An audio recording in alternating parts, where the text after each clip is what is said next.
Good morning class. हम लोग अक्षांश रेखाएं देख लिए हैं, अब देशांतर देखनी है। तो आज हमें क्या पढ़ना है? तो आज हम कहेंगे आज हमें देशांतर पढ़ना है, ठीक ना। अक्षांश रेखाओं में थोड़ी सी चीजें बची हुई हैं, तो मैं सोच रहा था उनको भी कवर ही कर देता हूँ, फिर उसके बाद ही देशांतर पढ़ता हूँ, ठीक ना। तो हम लोग पहले देखो अक्षांश वाले में क्या देखे थे। जैसे ये मान लो कि ये आपका एक ग्लोब है जिसको हमने नाम दिया था पृथ्वी। अभी इसको हम क्या मान लेते थे? चलो ये अपनी पृथ्वी है। इसमें आपको देखा होगा इसको एक मिड भाग से ऐसे काट रहा था जिसको हम बोलते थे 0 डिग्री अक्षांश रेखाएं। अगर ये 0 डिग्री अक्षांश रेखा तो इसके कौन कौन से नाम है बाबू? तो एक तो 0 डिग्री अक्षांश हो गया, दूसरा इसका नाम क्या है? तो इसका दूसरा नाम है विषुवत रेखा, तीसरा इसका नाम है भूमध्य रेखा। भूमध्य रेखा इसे इसलिए कहा जाता है क्योंकि पृथ्वी को दो बराबर अर्धगोलार्धों में बांट देता है। अच्छा, जब कभी भी अर्धगोलार्ध करता है तो उसको हमें क्या बोलना है? बृहद वृत्त के नाम से उसको हम जानते हैं। मतलब विषुवत रेखा जो होती है पृथ्वी को एक मतलब कि 2 बृहद वृत्तों में बांटती है। जो आधा वृत्त नहीं ऐसे बन जाता, कहने का मतलब देखो ऐसे वो बनेगा पूरा सर्कल, समझ गए? बनेगा वो पूरा का पूरा सर्कल बनेगा, लेकिन हम क्या कर रहे हैं देख रहे हैं वहां से कट के 2 भाग में बन रहा है। तो इसको हम क्या बोल रहे हैं? इसी को हम बोल रहे हैं ये बृहद वृत्त का निर्माण हो रहा है, मतलब पूरा वृत्त का निर्माण हो रहा है, इसीलिए इसको क्या बोला जाता है? बृहद वृत्त का निर्माण हो रहा है। तो अब जितनी देशांतर रेखाएं होती हैं वो और आपकी ये जो विषुवत रेखा होती है ये केवल इतने लोग क्या करते हैं? बृहद वृत्त का निर्माण करते हैं। समझ गए? इतनी बात समझ गए कि नहीं समझ गए?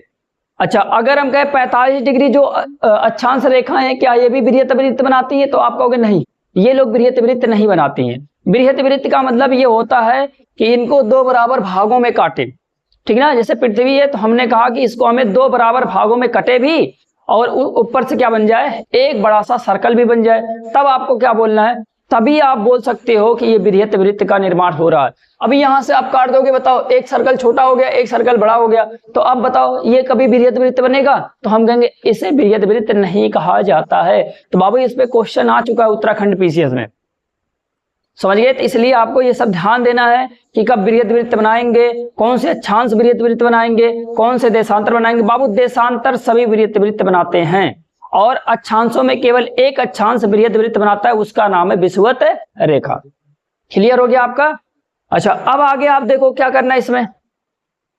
हमने कहा यहां से हमने एक और लाइन ड्रॉ किया था, यह था 23.5 डिग्री। अब बाबू आप यहां बताओ नॉर्थ लिखे कि साउथ लिखे? तो आप कहोगे यहां पर साउथ लिखेंगे क्योंकि हम तो समझ रहे हैं ना चीजों को, ठीक ना। फिर हम कहेंगे भैया देखो ये विषुवत रेखा के नीचे है, तो विषुवत रेखा के नीचे जितनी भी रेखाएं आएंगी सारी की सारी रेखाएं क्या होंगी? विषुवत सारी की सारी रेखाएं क्या चलेंगी? यहाँ पर साउथ, इनके साथ क्या लगेगा? साउथ लगेगा। फिर हम कह रहे हैं यहां से देखो एक रेखा और थी यहाँ पर 66.5 डिग्री था। अब बताओ बाबू यहाँ पर भी साउथ लिखोगे, और एक यहाँ पर हुआ करता था बिंदु जिसको हम बोलते थे 90 डिग्री साउथ। अभी सभी का नाम आगे लिख देंगे। फिर देखो यहां से हमने कहा एक और ऐसे लाइन होती है ऊपर के साइड में 23.5 डिग्री पर, और ये बनेगा बाबू नॉर्थ, ठीक ना। फिर ऐसे एक और लाइन होती है इसको बोलते हैं 66.5 डिग्री, क्या लगेंगे यहाँ पर भी नॉर्थ लगेंगे। यहाँ पर एकदम टॉप पे होगा आपका 90 डिग्री, ये भी नॉर्थ होगा। देखो इसको बाबू क्या बोलते हैं? इसको बोलते हैं दक्षिणी ध्रुव। क्या बोलेंगे इसको? तो हम कहते हैं दक्षिणी ध्रुव बोलेंगे बाबू। अब देखो इसका नाम क्या रखेंगे हम? इसका नाम होता है विषुवत रेखा। क्या नाम होगा इसका? विषुवत रेखा। और इसी का नाम बाबू क्या और है? तो हम कहेंगे भूमध्य रेखा। इसका दूसरा नाम क्या है? भूमध्य रेखा। बाबू इसी को अंग्रेजी में क्या कहते हैं? तो हम कहते हैं इसको कहते इक्वेटर कहते हैं, ठीक ना बाबू। इसका क्या नाम है? इसको हम कहते हैं कर्क रेखा। क्या बोल सॉरी, इसको नीचे वाले को हम क्या बोलते हैं? मकर रेखा। नीचे वाले को क्या बोला जाता है? मकर रेखा। बाबू अंग्रेजी में इसको बोलते हैं tropic of Capricorn. Tropic of Capricorn, ठीक ना बाबू। ऐसे इसको बोलते हैं अंटार्कटिक। पहले हिंदी में लिखते हैं अंटार्कटिक। अंटार्कटिक वृत्त के नाम से इसको जानते हैं। अंग्रेजी में ऐसे केवल वही अंटार्कटिक सर्कल के नाम से जानते हैं, ठीक ना। इसको बाबू साउथ पोल के नाम से जाना जाता है। साउथ पोल के नाम से जाना जाता है। ये है बाबू कर्क रेखा। ऊपर देखो विषुवत रेखा के ऊपर जो होगा उसे कर्क रेखा कहना है। विषुवत रेखा के 23.5 डिग्री वाला नीचे वाला जो होगा उसको क्या बोलोगे? मकर रेखा। ठीक ना। कर्क रेखा को क्या बोलते बाबू? ट्रॉपिक ऑफ कैंसर बोलते बाबू इसको। ठीक ना। इसको क्या बोलते बाबू? तो इसको हम कहते हैं आर्कटिक वृत्त बोलते हैं, आर्कटिक सर्कल बोलते हैं। और केवल यही नाम बदल जाता है अंग्रेजी में, बस आर्कटिक सर्कल, और इसी का नाम केवल वृत्त कर देते हैं। पूरा लिख देता हूं, नहीं तो कुछ लोग होते हैं ऐसे उतार ही लेते हैं। आर्कटिक वृत्त, इसको बाबू बोलते हैं ना नॉर्थ पोल। नॉर्थ पोल इसको बोलते हैं। नॉर्थ पोल का मतलब बाबू हिंदी में कहते हैं उसको उत्तरी ध्रुव। बाबू अच्छे से ऐसे बना लेना आप भी। अब देखो हमने ये पढ़ा था कि ये जो अक्षांश होते हैं ये तापमान का निर्धारण करते हैं। एक क्वेश्चन बाबू इसमें ये बनता है कि अगर ये तापमान का निर्धारण करते हैं तो जलवायु का निर्धारण कौन करता है और समय का निर्धारण कौन करता है? ठीक, देखो बातें समझने वाली हैं। ठीक ना। ऐसे नहीं कि हवा में पढ़ लिए और हवा में चल दिए। बाबू अगर अपने प्लेटफॉर्म पे आपको समय लग रहा पढ़ने में तो उसका कारण बस यही है कि आप चीजों को समझ रहे हो, रट नहीं रहे हो चीजों को। समझ गए कि नहीं? अब अपने दिमाग से आप सोचो कि हमने एक ऊपर कल वाले लेक्चर में हमने ये देखा था कि जो तापमान होता है, तापमान के निर्धारण के लिए हम अक्षांशों का प्रयोग करते हैं। हमने कहा हाँ भैया, तापमान का निर्धारण करने के लिए हम अक्षांशों का प्रयोग करते हैं। तो आप ही बताओ, अगर आपसे क्वेश्चन पूछ लिया ये बताओ जलवायु का निर्धारण करने के लिए किसका प्रयोग किया जाता है, तो आपको पता होना चाहिए ना ये चीजें।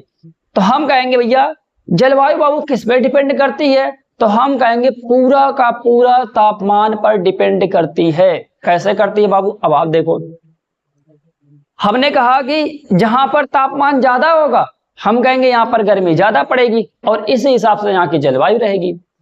अगर हमने कहा तापमान यहाँ पर कम है तो आप कहोगे इसका मतलब ये हुआ कि यहाँ पर ठंडी पड़ेगी, इसकी जलवायु भी ठंडी होगी। बाबू यही तो आप कहोगे।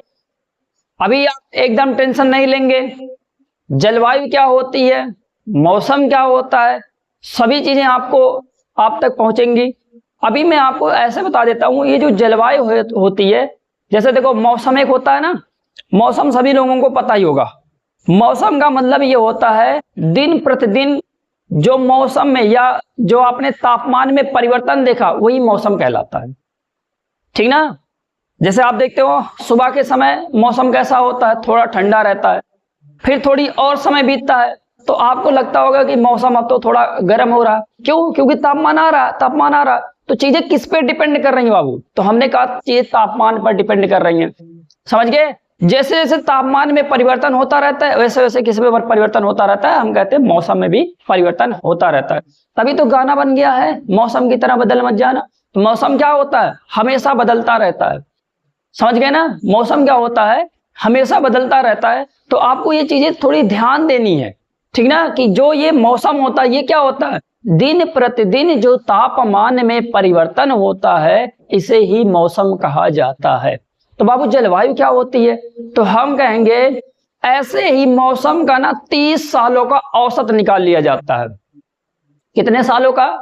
हम कहेंगे 30 सालों या उससे अधिक।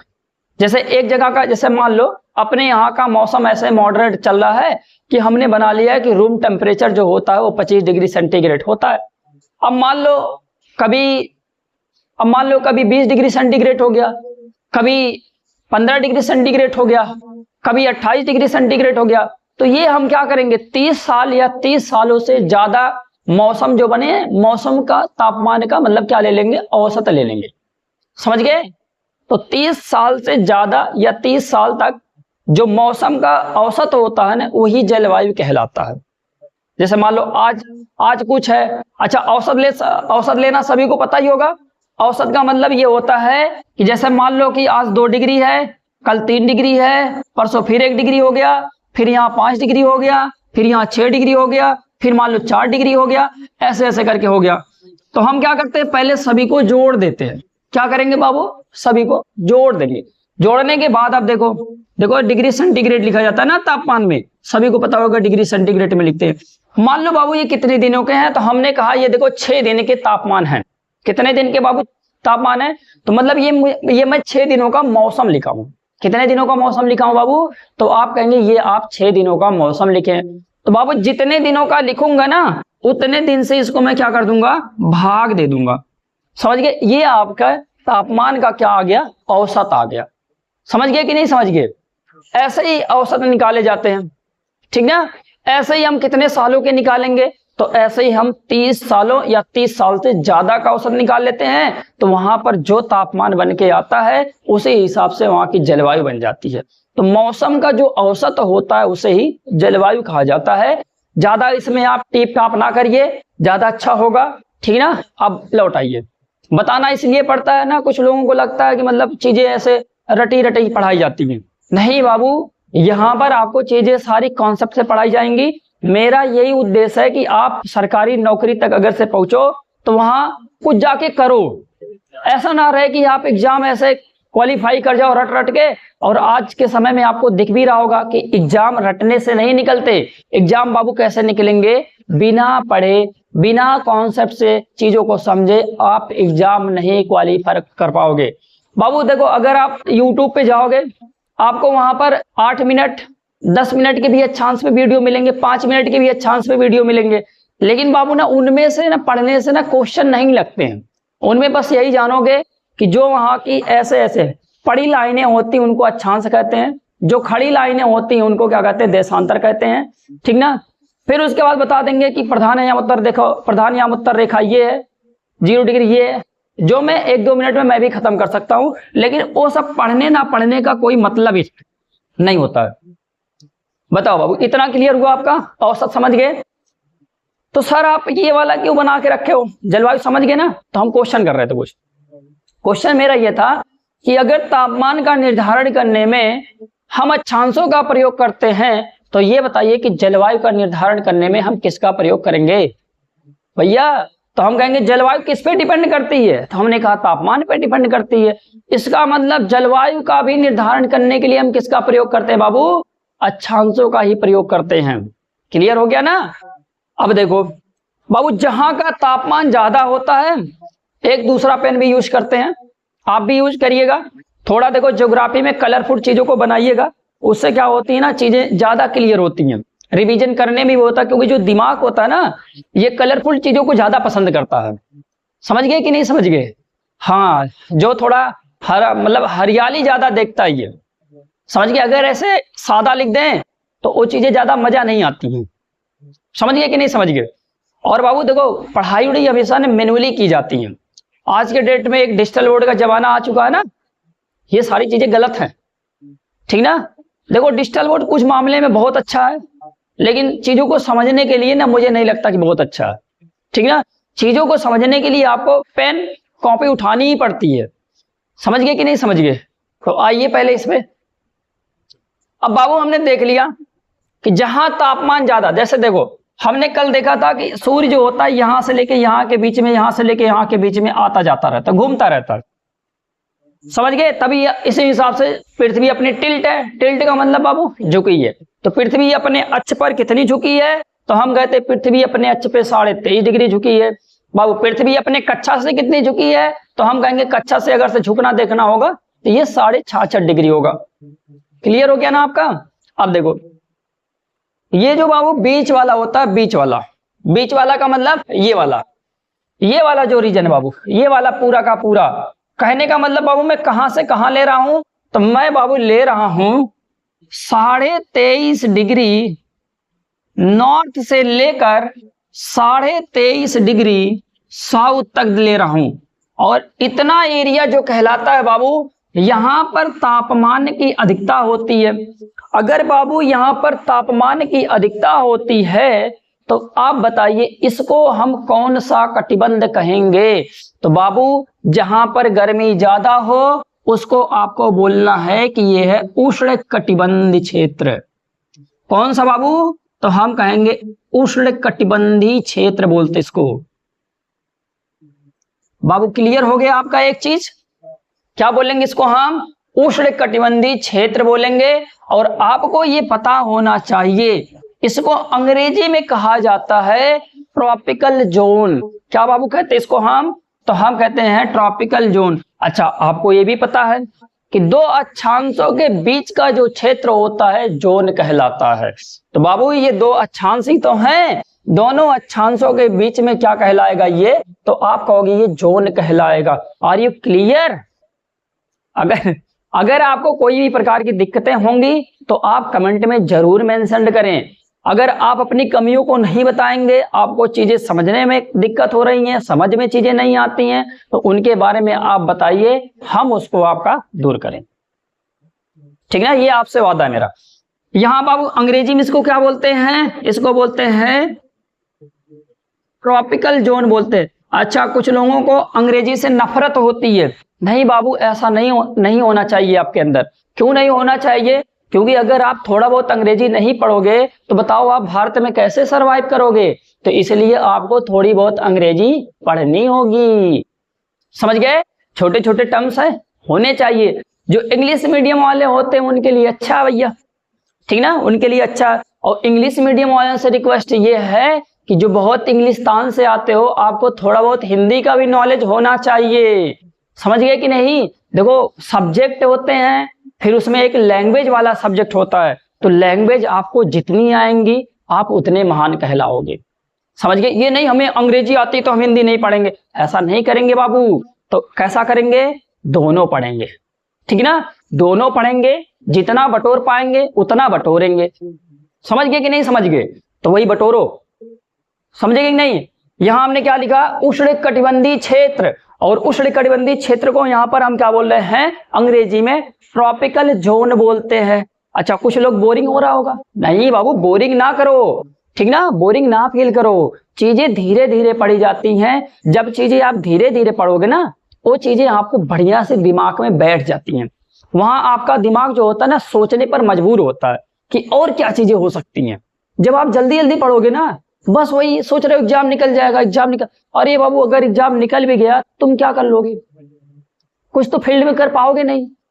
तो फील्ड में करने के लिए कैसे हमें एनालिटिकल होना है, कैसे हम चीजों को विश्लेषण करें, कैसे हम एनालिसिस करें, ये चीजें आनी चाहिए ना आपको, तभी तो आप अच्छा करोगे।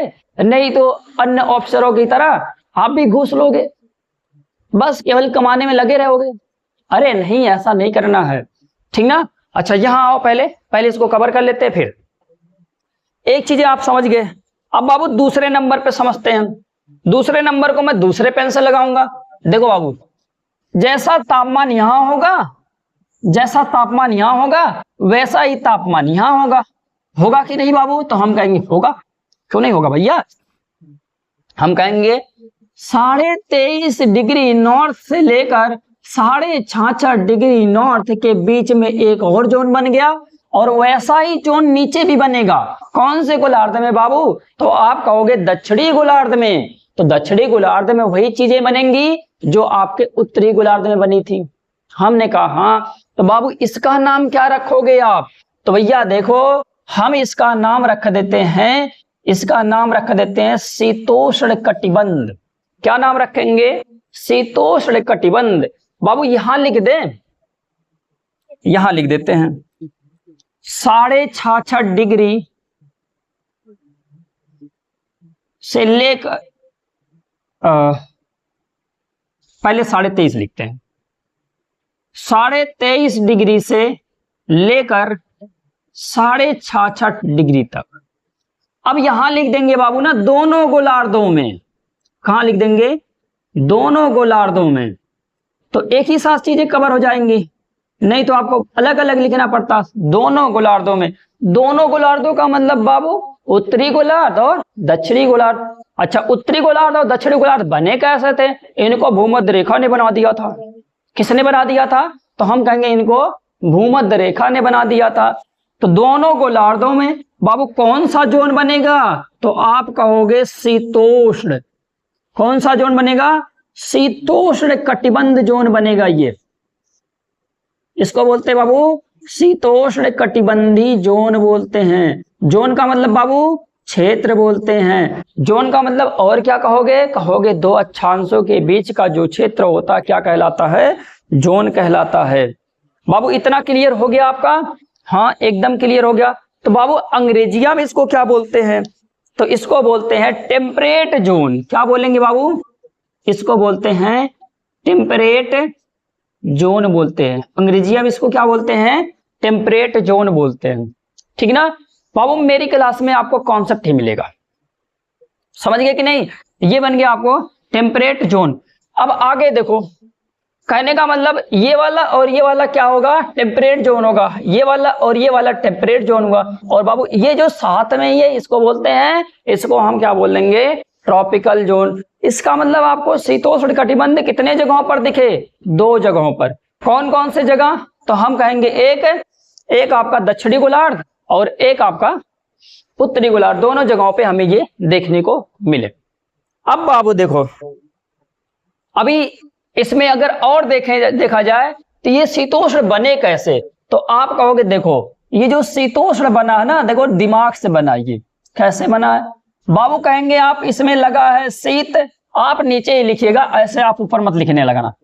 शीत प्लस उष्ण, तो ये बाबू क्या बन गया? तो आप कहोगे शीतोष्ण बन गया।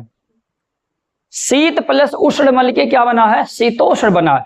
मतलब ये ऐसा जोन है जहां पर क्या होगा? जहां पर ठंडी होगी और वहीं पर गर्मी भी होगी। समझ गए? ऐसा जोन है ये जहां पर गर्मी और ठंडी दोनों होते हैं। ऐसे जोन को क्या बोला जाता है? शीतोष्ण जोन बोला जाता है। मतलब बहुत ही मतलब कि अच्छा माहौल, सुनहरा है। तभी आप देखते होंगे ब्रिटेन कौन से जोन में आते हैं? शीतोष्ण में आते हैं। तो ब्रिटेन की जलवायु बड़ी अच्छी लगती है लोगों को। वहां पिकनिक स्पॉट बहुत ज्यादा होते हैं ना। स्विट्जरलैंड आपने देखा होगा, स्विट्जरलैंड मतलब आप नहीं गए होंगे, वो बात अलग है, लेकिन आपने सुना तो होगा कि स्विट्जरलैंड का जो जलवायु होता है बहुत अच्छा होता है। अच्छा, अपने यहाँ का मिनी स्विट्जरलैंड कौन सा कहलाता है? कौन सा घास का मैदान? कमेंट में करिएगा। आप पढ़े हो ना घास का मैदान? हाँ, तो वहां से पढ़िएगा और फिर बताइएगा। घास के मैदान वाले में जाइएगा, भारत के घास के मैदान, उस वाले वीडियो में आपको यह बताया गया है कि भारत का मिनी स्विट्जरलैंड कौन सा कहलाता है। ठीक ना? कौन से घास के मैदान को भारत का मिनी स्विट्जरलैंड कहा जाता है। ठीक ना? घास वाला वीडियो देखिएगा, अच्छा वीडियो बनाया गया वो भी। ठीक ना? एक ही वीडियो में सब आपको बता दिए गए हैं कहाँ कहाँ घास के मैदान कौन कौन से हैं। अच्छा आओ इसमें आते हैं। अब देखो बाबू कहाँ पहुंच गए हम लोग? शीत। मतलब यहाँ पर शीत का मतलब बाबू क्या होता है? आम भाषा में ठंड। ठीक ना? आम भाषा में इसको क्या बोलते हैं? ठंड। ठीक ना? और उष्ण का मतलब गर्म। जहां पर गर्म और ठंड दोनों होता है वही मौसम क्या कहलाता है? वही तापमान, वही वहां का तापमान को हम क्या कहते हैं? शीतोष्ण वाला। समझ गए? अब एक और क्षेत्र देखना आपको। अब एकदम ऊपर वाला देख रहा बाबू, ऊपर वाला। ऊपर वाले को हम किस कलर से ले लेते हैं? चलो ब्लैक ही ले लेते हैं। आप और कोई कलर लीजिएगा, आपको तो पेन तो बहुत सारे कलर में आते हैं ना, मेरे पास उतने कलर है नहीं। ठीक ना? अब यहां क्या लिखोगे बाबू? तो यहां लिखेंगे भैया देखो 66.5 डिग्री से लेकर 90 डिग्री। और बाबू यहां क्या लिखोगे? दोनों गोलार्धों में। कहां लिखोगे? तो हम कहेंगे, हम लिखेंगे दोनों गोलार्धों में। अब बाबू दोनों गोलार्धों में मतलब दोनों गोलार्धों का मतलब ये हुआ कि ये जाएगा कौन से? साउथ और नॉर्थ दोनों में। मतलब उत्तरी गोलार्ध और दक्षिणी गोलार्ध दोनों में जाएगा। क्लियर हो गया आपका? अच्छा, तो बाबू इनको क्या कहोगे? बाबू यहां पर ठंडी ही ठंडी है, इसलिए इसको बोलते हैं शीत कटिबंध या शीत कटिबंधी क्षेत्र बोलते हैं। शीत कटिबंधी क्षेत्र बोलते हैं। मजा आ रहा है पढ़ने में आपको? ठीक ना? शीत कटिबंधी क्षेत्र बोलते हैं। ठीक ना? क्या बोलेंगे? शीत कटिबंधी क्षेत्र बोलेंगे। बाबू अंग्रेजिया में इसको क्या कहते हैं? ओह, अंग्रेजिया तो आती ही नहीं है। देखो अंग्रेजिया में इसको बोलते हैं फॉरबिड। फॉरजिड ऐसे बोलते हैं, ऐसे लिखो फॉरजिड।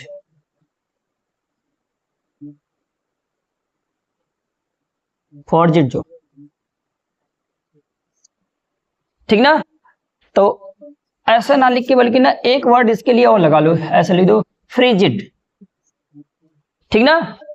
फ्रीजिड मतलब ये क्या हो गया बाबू? फ्रीज का मतलब ठंडा, उसमें हमने लगा दिया इड। समझ गए, फ्रीजिड मतलब उसको हमने जमा दिया, समझ गए, फ्रीजिड। तो फ्रीजिड को हम क्या बोलेंगे, ठंडा, मतलब फ्रीज कर दिया उसको। शीत का मतलब एकदम ठंडा। जहां क्या होगा, फ्रीज का मतलब बाबू क्या होता है, जमना। फ्रीज का मतलब क्या होता है, जमना। अंग्रेजी में आपने सुना होगा फ्रीज। फ्रीज का काम क्या है, पानी को ठंडा करना, समझ गए।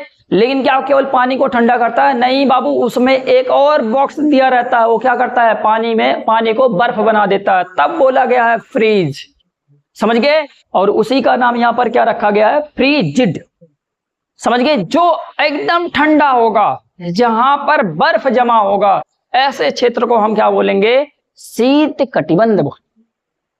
समझ गए कि नहीं समझ गए। अब बाबू ये कहां, देखो 66.5 डिग्री से यहां आएगा और 66.5 डिग्री से यहां भी आएगा।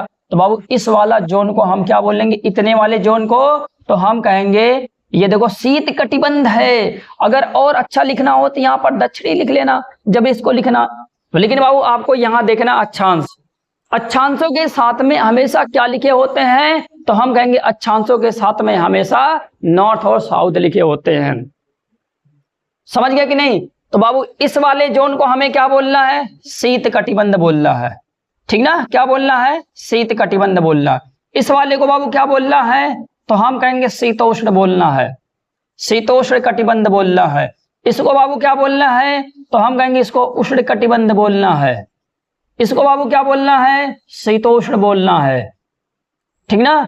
इसको क्या बोलना है, तो शीत बोलना है, शीत कटिबंध। बाबू कटिबंध लगा लेना, आप तो इतने महान आदमी हो, ठीक ना। ये आपका अक्षांशों में यही इतनी चीजें बची थी, अब ये खत्म हुआ अक्षांश, ठीक ना। अच्छा इतना कहीं आपने लिख लेना कि जलवायु का निर्धारण करने के लिए अक्षांशों का प्रयोग किया जाता है, लिख लेना अपने शब्दों में, ठीक ना। और क्या लिखोगे, तापमान का निर्धारण करने में भी किसका प्रयोग किया जाता है, अक्षांशों का प्रयोग किया जाता है। किसी चीज की हमें स्थिति जानने के लिए वहां हम अक्षांश और देशांतर दोनों का पता करते हैं। लेकिन कोई चीज दक्षिण में है कि उत्तर में है, इसका पता करने के लिए हम किसका प्रयोग करेंगे, अक्षांशों का प्रयोग करेंगे। तो अक्षांश का संबंध जो बताओगे आप, वो किससे बताओगे, दक्षिण और उत्तर से बताओगे।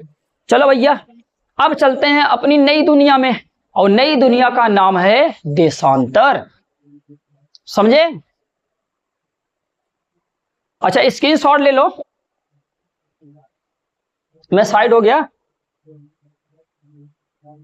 चले आप ले लिए होंगे आप।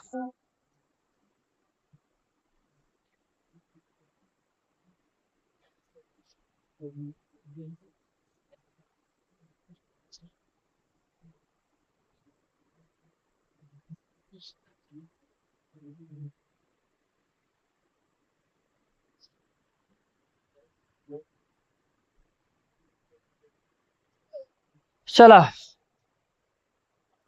अब भैया दूसरे दुनिया में चलें। दूसरे दुनिया का नाम क्या है बाबू, देशांतर। देशांतर कैसे समझोगे, समझो समझो मेरे बाबू। देखो ये है ग्लोब, ये क्या है बाबू, हम कहेंगे ये है ग्लोब। लो भैया ग्लोब में गोला ही नहीं बन रहा है, अरे बनेगा नहीं तो जाएगा कहां। गोला वाला देखो जब बनाया जाता है ना, एक ही बार में बना दो, अगर एक ही बार में बना दिए तो बन गया गोला, ठीक ना, दोबारा उसमें 3-5 नहीं हो पाता। अब बाबू ये क्या है, हम कहेंगे ये इसका सेंटर है, क्या है इसका सेंटर है। अच्छा एक गोला और बना लें क्या, छोटा सा बना लेते हैं ताकि आपको अक्षांश भी साथ साथ समझ में आता रहे। छोटा सा गोला बना लेते हैं, इसका ये था, इसमें अक्षांश समझेंगे, इसमें देशांतर समझेंगे। हमने कहा देखो ये जो 0 डिग्री वाला ऐसे गया था, इसका नाम था विषुवत रेखा, और ये अक्षांश था, इसमें भी बना देते हैं। हाँ आपको पता होना चाहिए ऐसे एक सेंटर से खड़ी लाइन भी आती है, सेंटर से क्या आती है, खड़ी लाइन भी आती है, और इसी का नाम हम देशांतर रखेंगे, समझ गए। इसी का नाम क्या रखेंगे हम, देशांतर रखेंगे। हमने कहा था ये कोणीय दूरी थी, ऐसे करके बाबू बनाए थे कोणीय दूरी। चलो कि ये 1 डिग्री यहां 1 डिग्री यहां, दोनों साइड पे हमने एक एक डिग्री ले लिया, एक एक डिग्री ले लिया, और इनको हमने मिला दिया था, तो ये हमारा 1 डिग्री अक्षांश बन के तैयार हो गया था। मतलब बाबू मैं ये कहना चाहता हूं कि ये जो कोणीय दूरी बनाई गई थी, ये देखो इस वाली लाइन पे बनाई जाएगी, इस वाली लाइन को क्या माना जाएगा, प्रेफरेंस मान के बनाई जाती है। और ये वाली जो लाइन होती है बाबू ना, ये देशांतर रेखा होती है। लेकिन अगर कभी जिंदगी में पूछ ले कि ये कौन सी देशांतर रेखा है, तो आपको बताना है ये 0 डिग्री देशांतर रेखा है। क्या बताना है, 0 डिग्री देशांतर रेखा है। और 0 डिग्री देशांतर रेखा को बोला जाता है प्रधान यामोत्तर रेखा बोला जाता है। समझ गए? तो कभी अगर पूछ ले जो अक्षांशों की कोणीय दूरी बनाई गई है, तो वहां हमने लिखा था, क्योंकि आपको उस समय प्रधान यामोत्तर रेखा पता नहीं थी, अभी आज आप जानोगे वहां क्या होना चाहिए। तो हम कहते हैं वहां इसलिए हमने वहां पर देशांतर लिखवा दिया क्योंकि उस समय हमें प्रधान यामोत्तर रेखा नहीं पता थी। एक ही क्लास में बता देता तो दूसरे क्लास में आप आते क्यों? समझने ही नहीं आते आप। समझ गए? तो यहां क्या करना है बाबू, अगर पूछ ले कि ये बताओ जो अक्षांश की कोणीय दूरी बनाई जाती है कहां से बनाई जाती है, तो आपको बताना है प्रधान यामोत्तर रेखा से बनाई जाती है। ऐसे ही बाबू देशांतर में क्या होता है, जो विषुवत रेखा नहीं होती, विषुवत रेखा, विषुवत रेखा जो नहीं होती है, तो विषुवत रेखा से जो कोणीय दूरी खींचोगे बाबू वही दूरी क्या कहलाएगी, तो हम कहेंगे वही दूरी कहलाती है देशांतर। समझ गए? अंतर समझे कि नहीं समझे? जैसे यहां पर क्या बताना है आपको, यहां पर आपको यह बताना है कि देखो भैया जो अक्षांश रेखाएं होती हैं, तो ये इनको बनाने के लिए हम विषुवत रेखा का प्रयोग करते हैं। विषुवत रेखा के सहारे खींची गई कोणीय दूरी को क्या कहेंगे, अक्षांश कहेंगे। ऐसे ही बाबू ऐसे देशांतर कहेंगे, सॉरी समझ गए, सॉरी फिर से देख लो। अगर कभी भी विषुवत रेखा के सहारे जो भी लाइन खींची जाएगी या जो भी कोण मेंशन्ड किया जाएगा, उसी कोण को हम क्या बोलेंगे, देशांतर बोलेंगे। अब बाबू अगर ऐसा बोल दूं कि प्रधान यामोत्तर रेखा के सहारे जो कोणीय दूरी खींची जाती है उसे क्या कहते हैं, तो उसे अक्षांश कहते हैं। उल्टा चलता है। उल्टा का मतलब अगर हम कह रहे हैं विषुवत रेखा के सहारे, किसके सहारे, विषुवत रेखा के सहारे, विषुवत रेखा के सहारे सहारे खींची गई कोणीय दूरी, खींची गई कोणीय दूरी। कोणीय दूरी का मतलब बाबू देखो ये है विषुवत रेखा और इसी के सहारे आप खींच रहे हो, सॉरी विषुवत रेखा के सहारे खींची गई कोणीय दूरी, तो हम कहेंगे इसमें आते हैं, इसमें समझते हैं। ये है आपका, देखो ये है, अभी मान लेता हूं ये है देशांतर, ये है क्या आपका, हम कहेंगे ये है विषुवत रेखा। बाबू इसके सहारे खींचने का मतलब ऐसे खींचो, ऐसे खींचो, ऐसे, समझ गए, ऐसे खींचो, ऐसे ऐसे खींचो, ऐसे खींचो, ऐसे, समझ गए। अब बाबू यहां पर हमने कहा यहां से तो कोण बना आपका, यहां से कोण बना आपका, यहां से कोण बना, यहां से कोण बना, बना कि नहीं बना बाबू, इसी पे तो कोण बना रहे हो। सहारे का मतलब यही तो होता है कि जिसपे आप ऐसे कोण बना रहे हो। तो हम कहेंगे जब ये कोण बन गया तो आप कहोगे भैया ये देखो किसके मतलब ये इसी पे तो बनाए कोण, इसी लाइन पे तो आपने कोण ड्रॉ किया है। जैसे हमने कहा कि ये हमने कोण कहां पर ड्रॉ करा है, तो आप कहोगे भैया ये देखो अगर आप देख रहे होंगे तो ऐसे बनेगा, तो इसी लाइन पे तो ये कोण जाएगा। कहने का मतलब रुको एक मिनट आपको दिखा, ये लाइन इसी वाले पे तो कोण बनेगा, ये इस वाली लाइन पे, समझ गए कि नहीं, इसी लाइन पे तो कोण बन रहा है, समझ गए कि नहीं समझ गए। मतलब आपको ये समझना है कि ये लाइन अगर से ना होती तो यहां पर कोई भी कोण बन ही नहीं पाता। मतलब ये लाइन यहां से डिवाइड कर देती है कि देखो ये, जैसे हमने कहा देखो सहारा तो इसका ले रहा है, लेकिन आपको पता अगर ये लाइन ऐसे ना आई होती तो बताओ ये कोण क्लियर हो पाता, हम कहते तब कहां क्लियर हो पाता, तब तो ऐसे ये चली जाती, अब ऐसे आगे चली जाती है और ऐसे आगे चली जाती, तब वहां पर अच्छा ही नहीं लगता वो, समझ गए। यहां पर क्या बोल रहे हैं, विषुवत रेखा के सहारे खींची गई कोणीय दूरी क्या कहलाती बाबू, तो हम कहते हैं कोणीय दूरी देशांतर कहलाती है, देशांतर कहलाती है, देशांतर कहलाती है। समझ गए? ऐसे ही प्रधान यामोत्तर के सहारे जो लाइन खींची जाएगी, किसके सहारे? प्रधान यामोत्तर के सहारे जो लाइन खींची जाएगी उसको आप क्या कहोगे? तो हम कहेंगे उसको हम अक्षांश कहेंगे। समझ गए? मतलब यही उसमें बैरियर का काम करता है। अगर यही बैरियर ना होता तो यहां से हम मतलब डिफाइन ही नहीं कर पाते ना। अच्छा, जैसे कुछ लोगों को नहीं समझ में आ रहा है, इसलिए नहीं समझ में आ रहा है क्योंकि देखो बात इसमें ये है, पहले आप सोचो ऐसे ये लाइन बन गई, ऐसे ये लाइन बन गई, बन गई, हमने मान लिया कि ये लाइन बन गई, लो ये लाइन हमने बना दिया, ठीक ना। अब बाबू जब भी आप कोण ड्रॉ करना तो आप कहोगे भैया कोण ड्रॉ करने के लिए कम से कम दो लाइनें चाहिए, एक लाइन ये, एक लाइन ये, तभी तो कोण बनेगा। हमने कहा ये कोण बन गया। अब बाबू ये लाइन, अगर ये लाइन यहां ना होती, ये लाइन यहां ना होती, बताओ ये कोण बना पाते आप?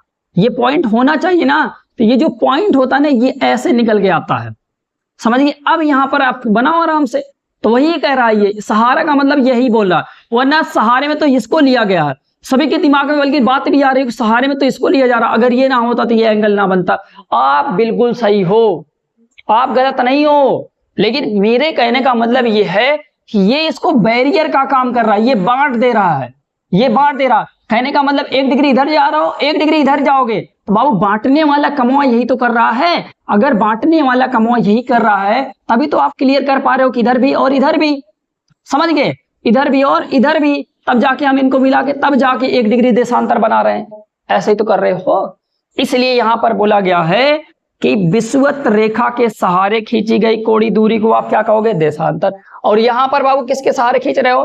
प्रधान यामोत्तर रेखा के सहारे खींच रहे हो, तो ये इसलिए क्या कहलाएगा? ये अक्षांश कहलाएगा, क्योंकि ये पड़ी लाइन बनी ना, समझ गए? पड़ी लाइन बनी, और जब ये पड़ी लाइन बनी तो इसको, इसका नाम क्या हम रख दिए? अक्षांश। ऐसे यहां बाबू विषुवत रेखा। देखो अब इस पॉइंट को समझो, अगर बाबू ये देखो इसमें बैरियर का काम कर रहा कि नहीं कर रहा? हम कहेंगे हाँ बिल्कुल कर रहा। जब ये बैरियर का काम कर रहा है तो यही तो क्लियर करवा रहा है कि भैया देखो इतना तुम आओ, इतना तुम आ जाओ, फिर दोनों को हम क्या मिला देंगे? मिला देंगे। देखो अब हम कहते हैं कि अगर आपने मैथ में ऐसा लाइन पढ़ा होगा, ऐसा लाइन, तो आप कहेंगे ये जो सामने सामने वाला कोण होता है ये बराबर होता है। बाबू कैसे बराबर होता है? तो आप कहोगे इनको हम वर्टिकल एंगल कहते हैं अंग्रेजी में, और हिंदी में कहते हैं शीर्षाभिमुख कोण कहते हैं। समझ गए? क्या कहेंगे? शीर्षाभिमुख कोण कहेंगे। भाई मैथ तो आपको थोड़ी बहुत तो आनी चाहिए, इतना तो सिंपल मैथ है, आपको 6-7 में आप पढ़े ही होंगे, ठीक ना। तो ये दोनों ऐसे कहीं लाइन बन जाए तो ये जो सामने सामने के कोण होते हैं इनको बोलते हैं शीर्षाभिमुख कोण। मतलब इनके जो शीर्ष होते हैं ना वो बराबर हैं, और इसीलिए इनके जो एंगल बन जाएंगे वो भी क्या हो जाएंगे? बराबर हो जाते हैं। तो वही चीज देखो, ये बना, ये बना, तो आप कहेंगे ये वाला एंगल बराबर। अगर ये एक डिग्री होगा तो ये वाला भी 1 डिग्री होगा, अगर ये 1 डिग्री है तो ये वाला भी 1 डिग्री होगा। चलो यहाँ ये 2 डिग्री है तो इसके सामने वाला 2 डिग्री होगा, समझ गए? तो ये वाला एंगल ऐसे बना, तो ये वाली कोणीय दूरी और ये वाली कोणीय दूरी भी क्या होगी? बराबर होगी। भैया जब उनके कोण बराबर होंगे तो याद रखे रहना, अगर एक सर्कल है तो उसमें उनकी कोणीय दूरी भी बराबर होगी। अब कुछ लोग कहेंगे कहाँ बराबर होगी? तभी मैंने पहले ही बोल दिया कि एक सर्कल में, समझ गए? नहीं तो कुछ लोग कहेंगे चलो भैया यहां से इतना कर लेता हूं, यहां से बड़का वाला बना लेता हूं। अब बताओ 1 डिग्री यहां है, 1 डिग्री यहां, अब बताओ ये कहां कोणीय दूरी बराबर है? अरे मैं इसकी बात कर ही नहीं रहा हूं। मैंने इसीलिए क्या बोला? मैंने इसीलिए बोला कि भैया देखो एक ही सर्कल में, क्या बोला मैंने? एक ही सर्कल में ऐसे करके अगर से बनते हैं तो आप क्या बताओगे? ठीक ना। या एक ही सर्कल का नाम लूं या बोलूं कि उनका त्रिज्या समान हो, उनकी त्रिज्या क्या हो? समान हो। अगर त्रिज्या समान होगी तो भी यही काम बनेगा, और अगर एक ही सर्कल होगा तब भी यही। अच्छा देखो मैं ज्यादा मैथ में जा रहा हूं, गलत बात है ये गलत बात है। यहां आते हैं तो ऐसे करते हैं बाबू, समझो बड़े बढ़िया से। विषुवत रेखा के सहारे खींची गई कोणीय दूरी क्या कहलाती है? देशांतर कहलाती है। तो बाबू देखो विषुवत रेखा ये है, अगर ये विषुवत रेखा ना होती तो बताओ ये एंगल आप कैसे समझते कि यहाँ इधर वाला एंगल उधर वाला एंगल। तभी तो हमने समझा कि देखो इसने इसको क्या कर दिया, डिवाइड वाला काम कर दिया। अब ये वाली लाइन और ये वाली लाइन आपको क्या दिख गई, अच्छे से दिख गई कि हम कहेंगे भैया 1 डिग्री इधर 1 डिग्री इधर, तो हमने बना लिया कि ये कौन सा हुआ। तो बाबू इधर वाले को कुछ बोल देना पॉजिटिव, इधर वाले को बोल देना नेगेटिव, ऐसे ऐसे करके इसमें बाबू कितने बताओ। अगर ये पूरा का पूरा देखो एक अर्धवृत्त बनेगा, ये पूरा अगर ऐसे देख रहे हो तो ऐसे ऐसे करके ये ऐसे ऐसे करके आप पूरा कहोगे इसमें कितने में बनेंगे, तो आप कहोगे ये एक अर्धवृत्त बन जाएगा कि नहीं बन जाएगा।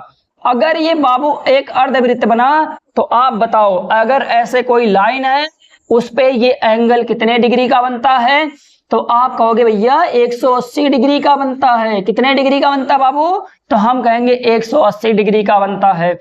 तो बाबू अगर हमने कहा कि इसका मतलब एक लाइन ये भी है, ऐसे एक लाइन इधर है, तो बताओ इधर भी तो ऐसे पूरा बन रहा है, तो हम कहेंगे एक रेखा पर जो कोण बनता है वो हमेशा 180 अंश का बनता है।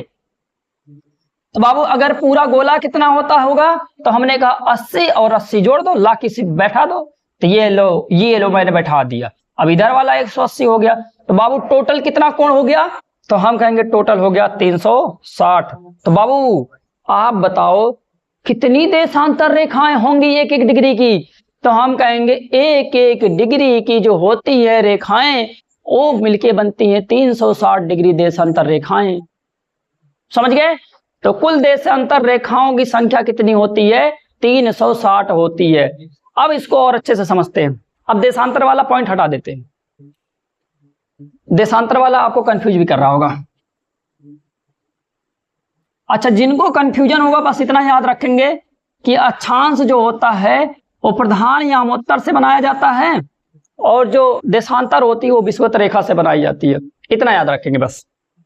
देखो वहां क्वेश्चन इतने अंदर से इसमें नहीं आएगा क्योंकि मैथ है और उनको पता है कि जो हम एग्जाम ले रहे हैं गवर्नमेंट का ये आर्ट साइंस से ज्यादातर लेते हैं, ठीक ना, तो वहां इतना अंदर से नहीं आएगा।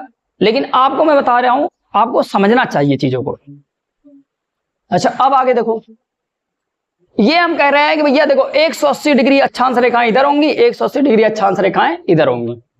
समझ गए। तो आप कहोगे इसका मतलब अब मेरे को समझना बढ़िया से, आप मेरे को समझाओ और मुझे समझना है। समझना कैसे बाबू, देखो मजा तो अब है, अभी तक तो सब खिलवाड़ चल रहा था। नहीं ऐसा नहीं है, बढ़िया चल रहा था। अगर मान लो ये बाबू 0 डिग्री देशांतर रेखा है, इतने को मैंने क्या मान लिया 0 डिग्री देश, ठीक है ना, 0 डिग्री देशांतर रेखा। अभी आप समझो ये पूरा का पूरा गोला होगा एकदम बढ़िया गोला होगा। अगर ये बाबू गोला है, ऐसे ऐसे ये निकला होगा पूरा सा, ऐसे उधर भी निकला होगा, तो देशांतर रेखा जो होगा इसके ऊपर से ऐसे आ रही होगी और एक इसके उधर से भी ऐसे आ रही होगी। समझ गए। तो जो ऊपर वाली देशांतर रेखा आ रही है, अगर वो 0 डिग्री देशांतर रेखा है तो उसके पीछे जो लगती है ना वो 180 डिग्री देशांतर रेखा लगती है। समझ गए कि नहीं समझ गए। अगर मैंने कहा कि इधर से 100 मतलब इधर से 1 डिग्री वाली है, तो इसके जो सामने होगा बाबू ना वो 179 वाला होगा। अच्छा एक बात और समझो, देशांतर रेखा पहला पॉइंट हो गया देशांतर का। अब पहले दूसरा पॉइंट लिखो। दूसरे पॉइंट में आपको क्या समझना है, यहां पर तुम भैया हट जाओ, तुम्हारा भी काम यहां नहीं है, टेंशन ना, अभी सब लिख लेंगे हम। दूसरे नंबर पे आप क्या लिखोगे, दूसरे नंबर पे हमें ये लिखना है कि हमने देखो एक और डिफिनेशन इसकी बनती है, ध्रुवों को मिलाने वाली रेखा को देशांतर रेखा कहते हैं। ध्रुवों का मतलब बाबू उत्तरी ध्रुव और दक्षिणी ध्रुव, तो यहां लिख देते हैं ध्रुवों को मिलाने वाली रेखा को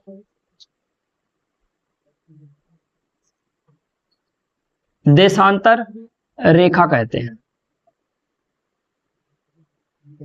ध्रुवों को मिलाने वाली रेखा को देशांतर रेखा कहते हैं। चलो भैया ध्रुव मिला दो। हमने कहा एक यहां पर ध्रुव है, 90 डिग्री वाला, इसको हम बोलते हैं नॉर्थ पोल NP। ऐसे नीचे होगा बाबू क्या, तो आप कहोगे साउथ पोल SP।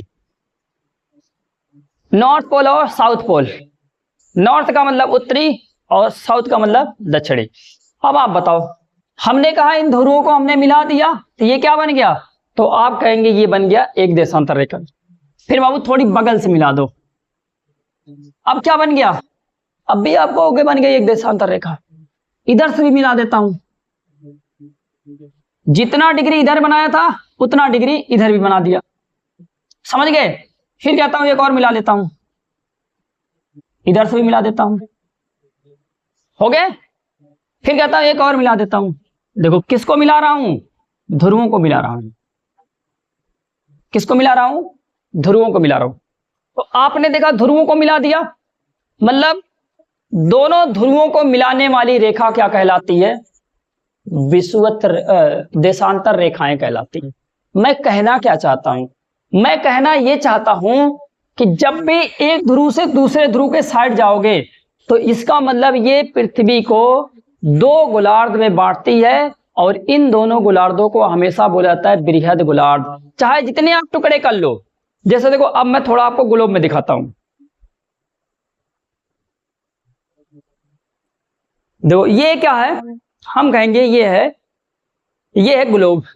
अब ग्लोब में ध्यान से देखना, अगर मैं कहता हूं ये वाला यहां से एक हमने मिला है यहां तक 0 डिग्री, तो बाबू जस्ट इसके पीछे का मतलब इसके सामने ऐसे बनेगा एक और डिग्री बनेगा।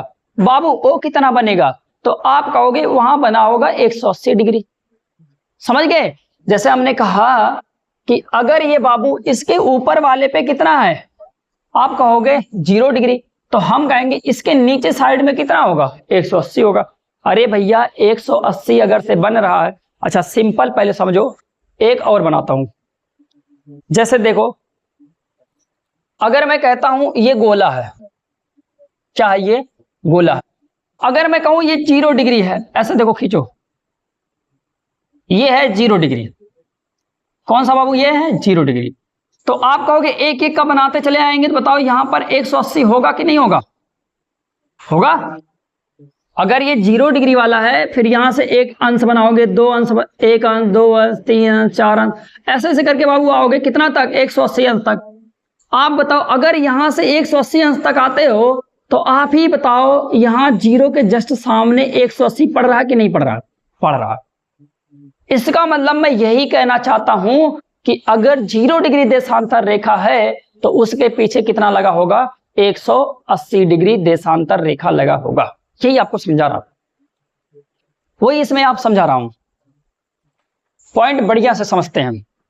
ये है ग्लोब 0 डिग्री, तो इसके पीछे बाबू कितना, 180 डिग्री। अगर कह रहा है यहां 1 डिग्री, तो आप कहोगे 1 डिग्री वाले के सामने बाबू कौन सा आएगा, तो आप कहोगे पक्का 1 डिग्री के सामने जानते हो क्या आएगा, आप कहोगे हाँ जानते हैं क्या आएगा, क्या आएगा बाबू, हम कहेंगे 189 आएगा। 2 डिग्री के सामने क्या आएगा, आप कहोगे क्या आएगा बाबू, 178 आएगा। तो आप ये देख रहे हो कि ये जो ग्लोब है इसको 2 अर्धगोला में बांट रहा है। हमेशा चाहे यहां से काट दें, अगर बाबू वो रेखा ध्रुवों तक जा रही है तो ये बताओ, ये ध्रुव से गई तो 2 गोले में कट गई, अगर यहां से जा रही है ध्रुवों तब भी तो 2 गोले में कटेगा।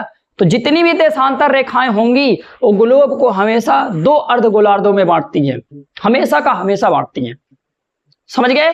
यही मैं कहना चाहता था, जितनी भी देशांतर रेखाएं होती हैं पृथ्वी को 2 अर्धगोलार्धों में हमेशा विभाजित करती है। लिख लो जल्दी से, समझ गए।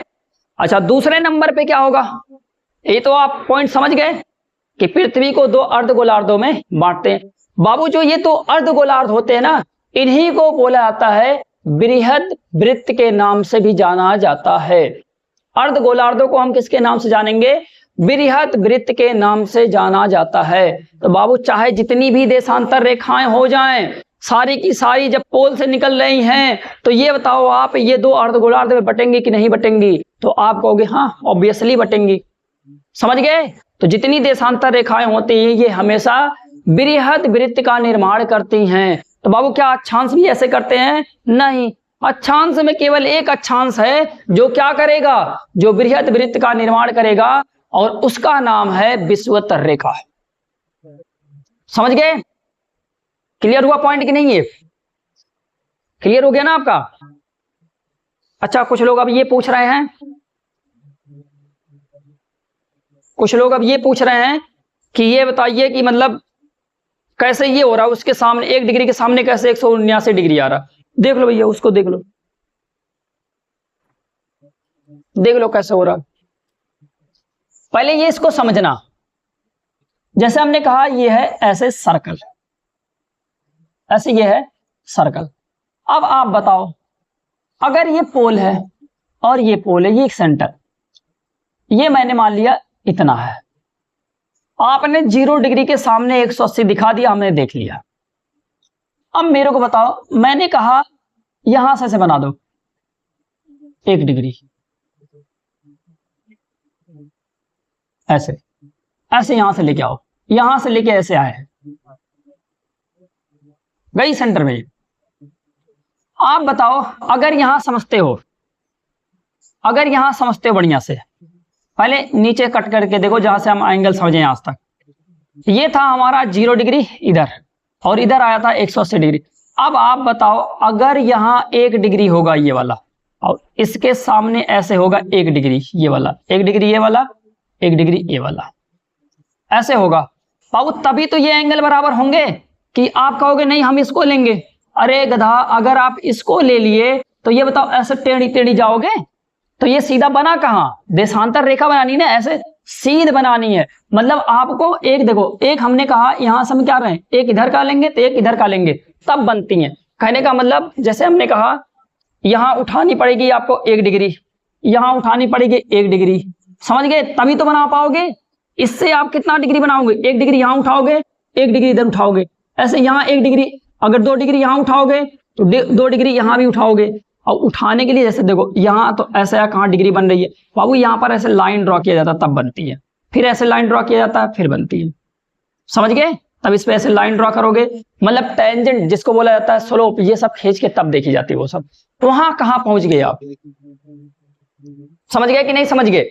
तो ये ऐसे सामने सामने वाला आपको कर लेना है। अच्छा, कॉम्बिनेशन बना लो यार, अगर 0 डिग्री है तो 180 पहुंचता है, फिर कहते हैं 179 1 डिग्री, ठीक ना, 2 डिग्री अगर से है तो उसके सामने का कितना होगा, 178 डिग्री। अरे मेरे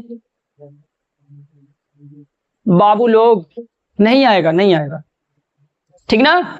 चलो ये आगे चलते हैं। अब ध्रुवों को मिलाने वाली रेखा को हम देशांतर रेखा कहते हैं, बस इतना समझ जाओ। बस मुझे इतने मतलब है कि 0 डिग्री देशांतर रेखा के सामने 180 डिग्री होगी, बस वही आपको समझना है। बस इधर से 0 डिग्री है और इधर से क्या है, 180 डिग्री है, बस 45 डिग्री होगा तो उसके सामने वैसे घटा के बता दो कि कितना होगा, 135 होगा, बस समझ गए।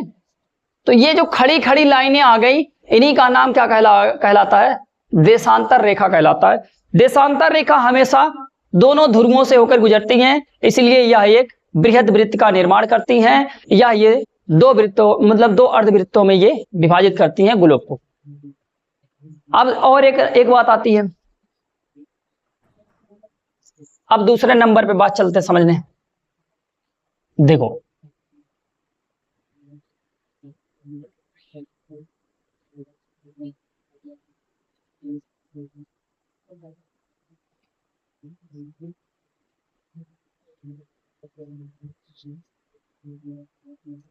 दूसरे नंबर पे बाबू आपको क्या समझने हैं, हम कहेंगे ये जो 0 डिग्री देशांतर रेखा होती है, 0 डिग्री देशांतर रेखा,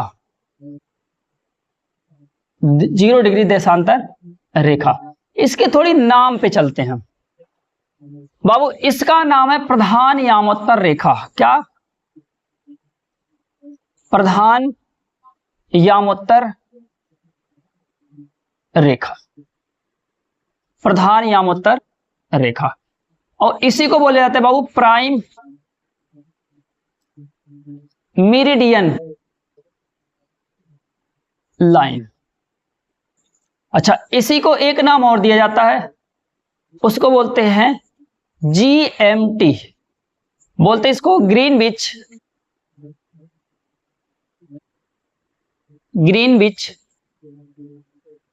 मीन टाइम। आपने देखा होगा, जो मैच देखते होंगे उनको पता होगा GMT टाइम क्या होता है, IST क्या होता है, सब पता होगा उनको। तो यही है वो Greenwich mean time, prime meridian time, line सब। इसका नाम प्रधान यामोत्तर रेखा है। GMT का फुल फॉर्म होता है ग्रीनविच मीन टाइम, मतलब इसको भी 0 डिग्री देशांतर रेखा को GMT लाइन के नाम से भी जाना जाता है। समझ गए? अब दोनों का मतलब समझो पहले। अगर कोई आपसे पूछ ले कि इसका नाम प्रधान यामोत्तर रेखा क्यों है, अगर कोई आपसे पूछ ले कि इसका नाम प्रधान यामोत्तर रेखा क्यों है, इंटरव्यू में अक्सर पूछ लिए जाते हैं, तो आपको यह बताना है जितनी भी देशांतर रेखाएं खींची जाती हैं वो 0 डिग्री को ही पॉइंट मानकर तब खींची जाती हैं। समझ गए? और जितने भी देशांतर रेखाएं खींची गई हैं, किससे खींची गई हैं, किसको मूल बिंदु माना गया है या किसको मूल रेखा माना गया है, तो हम कहेंगे 0 डिग्री देशांतर रेखा को मूल रेखा माना गया है। और जितनी भी देशांतर रेखाओं का जन्म हुआ है सब 0 डिग्री देशांतर रेखा से ही हुआ है, इसीलिए इसको क्या कहते हैं, प्रधान यामोत्तर रेखा कहते हैं। प्रधान है सब में, ये समझ गए ये क्या है, तो हम कहेंगे ये सब में प्रधान है। समझ गए? ये सब में क्या है, तो हम कहेंगे ये सब में प्रधान है। तो आपको याद रहना चाहिए ये चीजें कि अगर कोई आपसे पूछता है कि इसका नाम प्रधान यामोत्तर रेखा क्यों है, तो आपको बस इतना ही बताना है कि जितनी भी देशांतर रेखाएं खींची गई हैं सब 0 डिग्री से मानकर ही खींची गई हैं। अच्छा, तो सर ये GMT इसका नाम क्यों है, ग्रीनविच मीन टाइम क्यों है? अब बात बाबू ये भी तो बात समझने वाली है, इसलिए समझने वाली है कि देखो मेरे लाल, ये क्या होते हैं, एक है ब्रिटेन, ये है क्या बाबू, ब्रिटेन है। ब्रिटेन को हम क्या कहते हैं बाबू, तो हम कहते हैं ब्रिटेन का एक नाम होता है यूके, और यूके का मतलब होता है बाबू यूनाइटेड किंगडम। क्या होता है बाबू, यूनाइटेड किंगडम। समझ गए?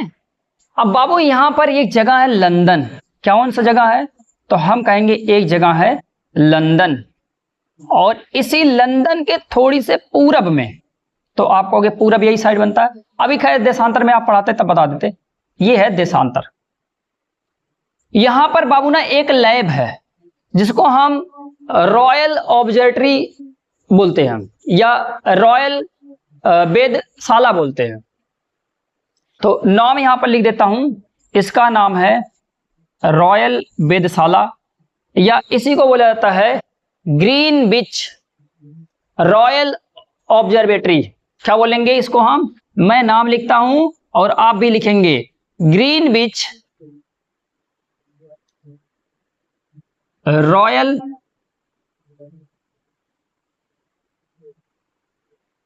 ऑब्जर्वेटरी। समझ गए? ग्रीनविच रॉयल ऑब्जर्वेटरी, या इसी को बोला जाता है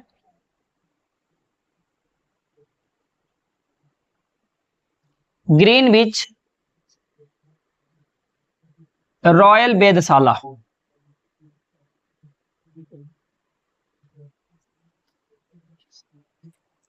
वेधशाला कहते हैं।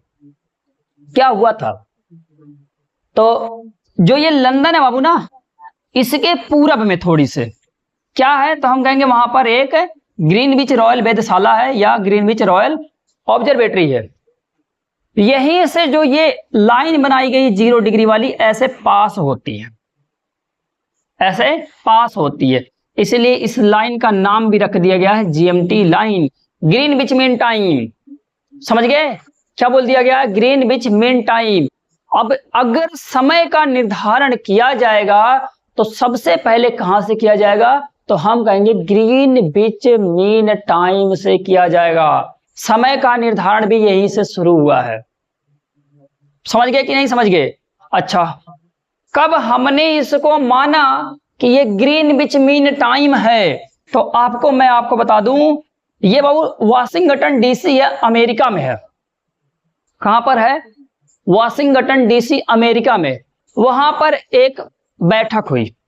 और बैठक ये कब हुई थी? तो हमने कहा ये बैठक हुई थी 22 अक्टूबर 1874 को। और इसको मान लिया गया कि ये जो जीएमटी है या जो प्रधान यामोत्तर रेखा है यह 0 डिग्री देशांतर रेखा है। कहने का मतलब ये हुआ कि 0 डिग्री देशांतर रेखा को प्रधान यामोत्तर रेखा माना गया। समझ गए? नहीं समझे? समझ लो।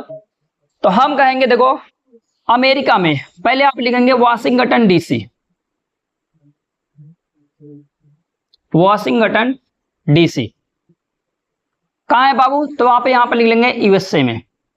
22 अक्टूबर 1874 को, 22 अक्टूबर 1874 को 0 डिग्री देशांतर रेखा को, देशांतर रेखा को प्रधान यामोत्तर रेखा स्वीकार किया गया।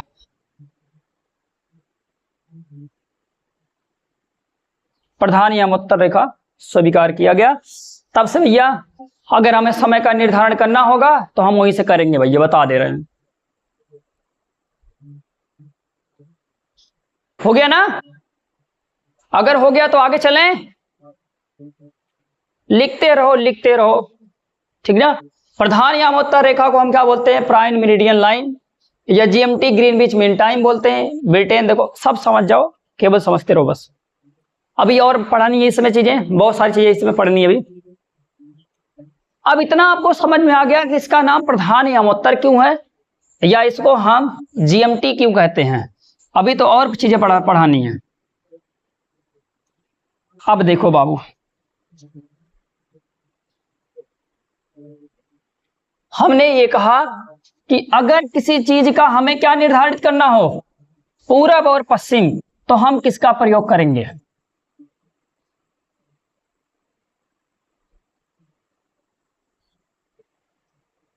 अगर हमें किसी चीज का पूरब और पश्चिम का निर्धारण करना हो तो ये क्या?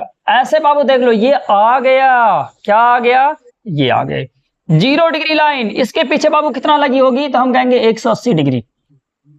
अब इधर से 180, इधर से 180, तो टोटल देशांतर की संख्या कितनी है? तो हम कहेंगे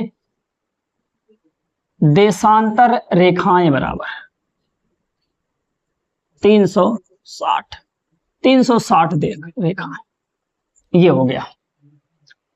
ये जो 0 डिग्री और 180 डिग्री ये जो मिलके काट रहे हैं ना इनको दो अर्धवृत्तों में, तो बाबू जो इधर वाला भाग होता है ना वो क्या कहलाता है? तो हम कहते हैं इधर वाले को भाग को बोलते हैं पश्चिमी गोलार्ध। क्या बोलेंगे?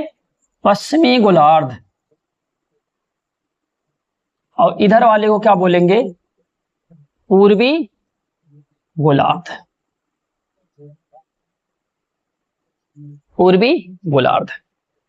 अब आप कहोगे कैसे?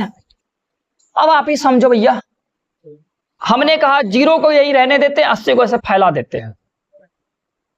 फैला दिए, गोला है, गोले को क्या करिए? ऐसे फैला दीजिए। ऐसे फैल गया तो आप कहेंगे इसका मतलब यहां 0 डिग्री आ गया और 180 ऐसे कट गया।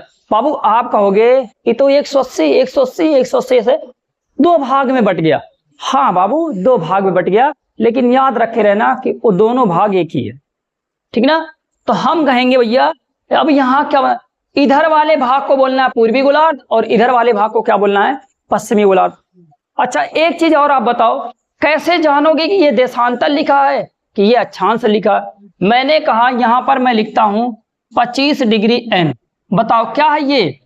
क्या ये? तो आपने बोला अक्षांश है ये। कैसे आप पहचान गए ये अक्षांश है? तो आप कहेंगे देखो यहाँ डिग्री लगा है, फिर यहाँ पर क्या लगा? गोलार्ध लगा है। और गोलार्ध ये कौन सा गोलार्ध लगा बाबू? तो ये लगा है नॉर्थ गोलार्ध। तो ये चाहे नॉर्थ हो चाहे साउथ हो, ये क्या बताते हैं? अक्षांश बताते हैं। लेकिन बाबू अगर यहीं पर लिखा होता ये 25 डिग्री ईस्ट, ईस्ट का मतलब बाबू पूरब, जैसे यहाँ पर ऊ लिखा होता तो यहाँ पर क्या लिखा होता? पू लिखा होता, पू और पू पू पू। समझ गए? तो यहाँ पर 25 डिग्री क्या लिखा है, ई लिखा है। ई का मतलब बाबू ईस्ट, ऊ का मतलब पूरब। अब आप कहोगे ये क्या है, तो हम कहेंगे भैया ये तो नॉर्थ और साउथ लिखा नहीं है, ये तो लिखा है क्या, ईस्ट। तो अब आपने समझा कि इसका मतलब ये क्या होगा, देशांतर होगा, क्योंकि ये कैसे गोलार्धों की बात कर रहा है, इस वाले गोलार्ध की बात कर रहा है, ऐसे वाले गोलार्ध की बात नहीं कर रहा है, इस वाले गोलार्ध की बात कर रहा है। मतलब ये ऐसे फटे होंगे, समझ गए। अगर ऐसे फटा होगा तो एक पूरब और एक पश्चिम, समझ गए। तो अगर कहीं पर लिखा हो तो इसको हम क्या बोलेंगे, इसको हम बोलेंगे देशांतर बोलेंगे। अच्छा बाबू एक और बताओ, 70 डिग्री वेस्ट, क्या है ये बाबू, वेस्ट का मतलब पश्चिम, क्या है ये, तो आप कहोगे इसका मतलब ये भी क्या है, देशांतर है। तो आप बताओ, देशांतर पहचानना हो, अक्षांश पहचानना हो, आप पहचान जाओगे ना, तो हम कहेंगे हाँ पहचान जाएंगे, ठीक है ना, पहचानना बहुत जरूरी है। तो इधर बाबू क्या लिखे होंगे, ईस्ट, इधर क्या लिखे होंगे, वेस्ट, ठीक है ना। अब एक चीज इसमें और बता देता हूं, तब चलता हूं थोड़ी से फैक्ट पे, टाइम ज्यादा हो रहा है। देखो अगर मान लो कि ये आपका 0 डिग्री है और इधर बाबू मान लेते हैं कितना होगा, 180 डिग्री, कितना 180 डिग्री, और इधर भी बाबू कितना मान लेते हैं 180 डिग्री, चीजें वही लिखी गई हैं, लेकिन बाबू इधर हम लिखेंगे ईस्ट और इधर हम क्या लिखेंगे, वेस्ट। हो गया 0 डिग्री, ये हो गया। अब आप बताओ, अगर आप इधर आ रहे हो तो क्या हो रहा, उधर आ। अब बाबू 180 डिग्री वेस्ट से लेकर 180 डिग्री ईस्ट के बीच में 24 घंटे होते हैं, 24 घंटे होते हैं, 24 घंटे होते हैं। कैसे होते हैं, 0 डिग्री से लेके 180 के बीच में कितना होता है, तो हम कहते हैं 12 घंटे होते हैं। और इधर भी कितने होंगे, 12 ही घंटे होंगे। कभी भी अगर आपको 0 डिग्री से आपको ईस्ट के साइड जाना पड़े, तो आप क्या करना, दिन को जोड़ना या समय को जोड़ना, लिख दूं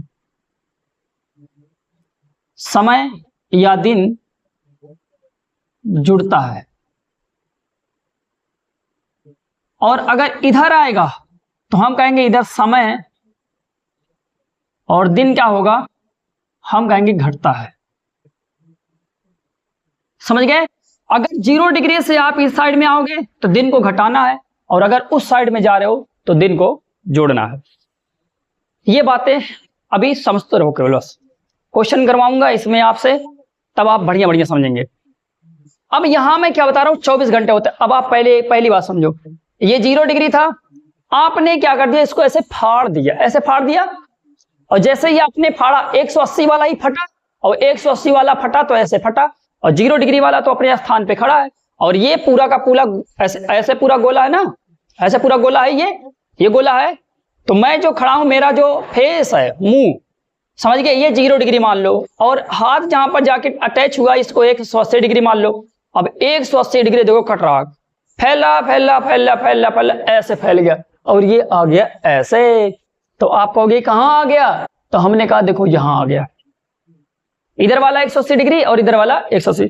ऐसे बहुत जनरली इसको क्या कहते हैं, इसको पॉजिटिव कहते हैं क्योंकि इसमें दिन जुड़ता है, इसको नेगेटिव कहते हैं क्योंकि दिन इसमें घटता है। आपको भी पता, नंबर सिस्टम में इधर आने पे नंबर में क्या होते हैं, घटता है, और इधर जाने पे नंबर क्या होता है, बढ़ता है। नंबर का मतलब संख्याएं। संख्या पद्धति में अगर आपने देखा होगा, ये जो 0 डिग्री देश होता, मतलब जो 0 होता है, 0 के अगर दाहिने साइड जाओगे तो संख्या की वैल्यू बढ़ती है, और अगर हम 0 डिग्री से इस साइड आते हैं, बाएं साइड पे आते हैं, तो आपको पता होगा कि संख्या के मान में लगातार कमी होती है। तो ऐसे ये भी है। अब बताओ, ये बातें आपको समझ में आ गई। मेरा कहने का मतलब ये है कि चाहे मैं 180 डिग्री वेस्ट लिखूं और चाहे मैं 180 डिग्री क्या लिखूं, ईस्ट लिखूं, दोनों एक ही रेखाएं हैं। केवल हम अपने सुविधा के लिए, पढ़ने के लिए उनको ऐसे हम फर्री कर दिए, मतलब फाड़ दिए, समझ गए। क्लियर हुआ आपका।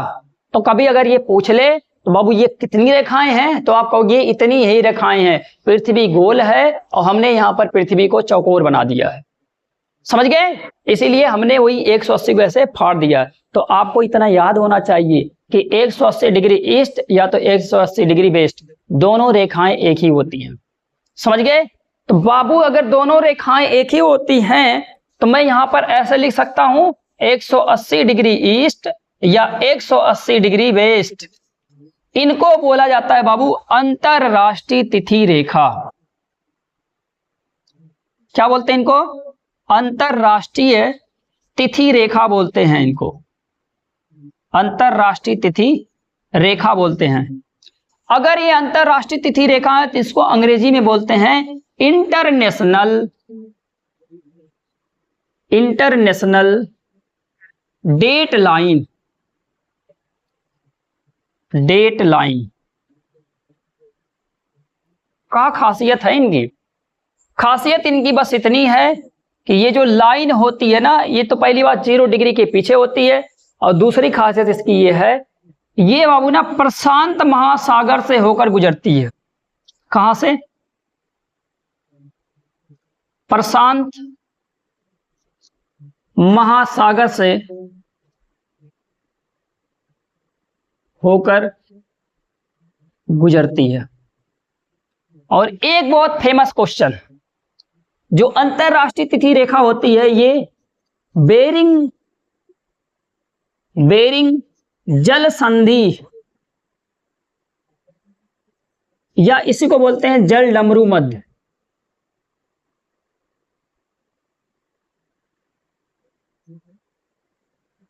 जल डमरू मध्य से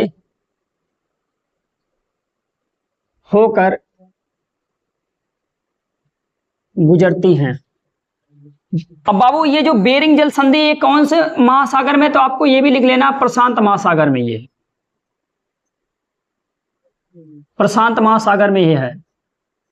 ये पॉइंट क्लियर होना चाहिए कि जो अंतरराष्ट्रीय तिथि रेखा होता है किससे गुजरती है? तो हम कहते हैं बेरिंग जल संधि से गुजरती है या जल डमरू मध्य से। जल संधि और जल डमरू मध्य एक ही है, समझ गए? इसी से ये गुजरती है। ये कहां है बाबू? तो हम कहेंगे बेरिंग जल संधि प्रशांत महासागर में है। तो आपकी अंतरराष्ट्रीय तिथि रेखा कहां से गुजरती है? तो आपको पता होना चाहिए कि ये गुजरती है प्रशांत महासागर से। अच्छा, इतनी चीजें ये भी हो गई। अब और भी देखो चीजों में।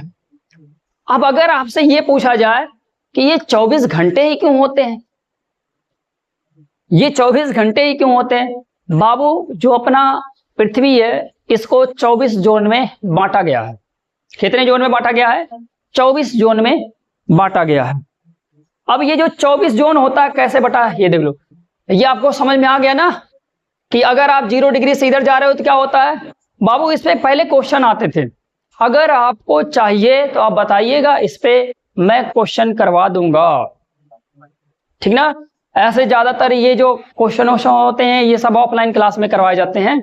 यहाँ तो आपको बस केवल थ्योरी ही बताई जा सकती है, और नहीं तो इस पे अक्षांश और देशांतर पे क्वेश्चंस बहुत आते हैं। हटाते हैं पहले इनको हम।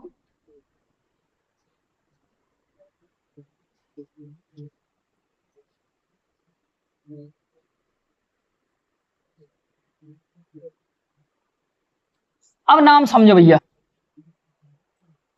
अब आपसे अगर कोई पूछेगा कि ये पहले बताओ कि अगर ये पृथ्वी जो है इसको हम कितने जोन में बांट रहे हैं, तो हम कहते हैं इसको हम 24 जोन में बांटे हैं।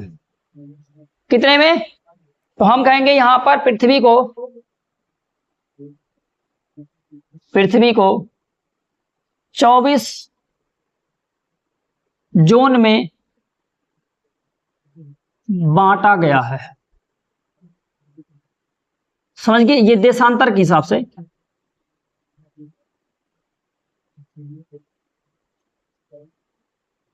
लिख लो आम भाषा में लिखने हिसाब से बस, और क्या। कैसे? हम कहेंगे बाबू देखो ये जो 360 होते हैं टोटल, अगर इनको आप 24 जोन में बांटोगे तो इसका मतलब ये हुआ 24 से इनको अगर आप भाग दोगे तो आपको मिलेगा 15 डिग्री। कितना मिलेगा? 15 डिग्री। तो हम कहेंगे जो एक जोन बनेगा वो कितने डिग्री का बनेगा? तो हम कहेंगे एक जोन 15 डिग्री का बनेगा। एक जोन कितने डिग्री का बनेगा? तो हम कहेंगे 15। और जो बाबू एक जोन 15 डिग्री का बन रहा है यही बनता है 1 घंटा। समझ गए? ये समझे? 1 घंटा मतलब मैं ये कहना चाहता हूं कि जो पूरा 360 था इसको ये कितने जोन में बांट रहा है? 24 जोन में बांटा है।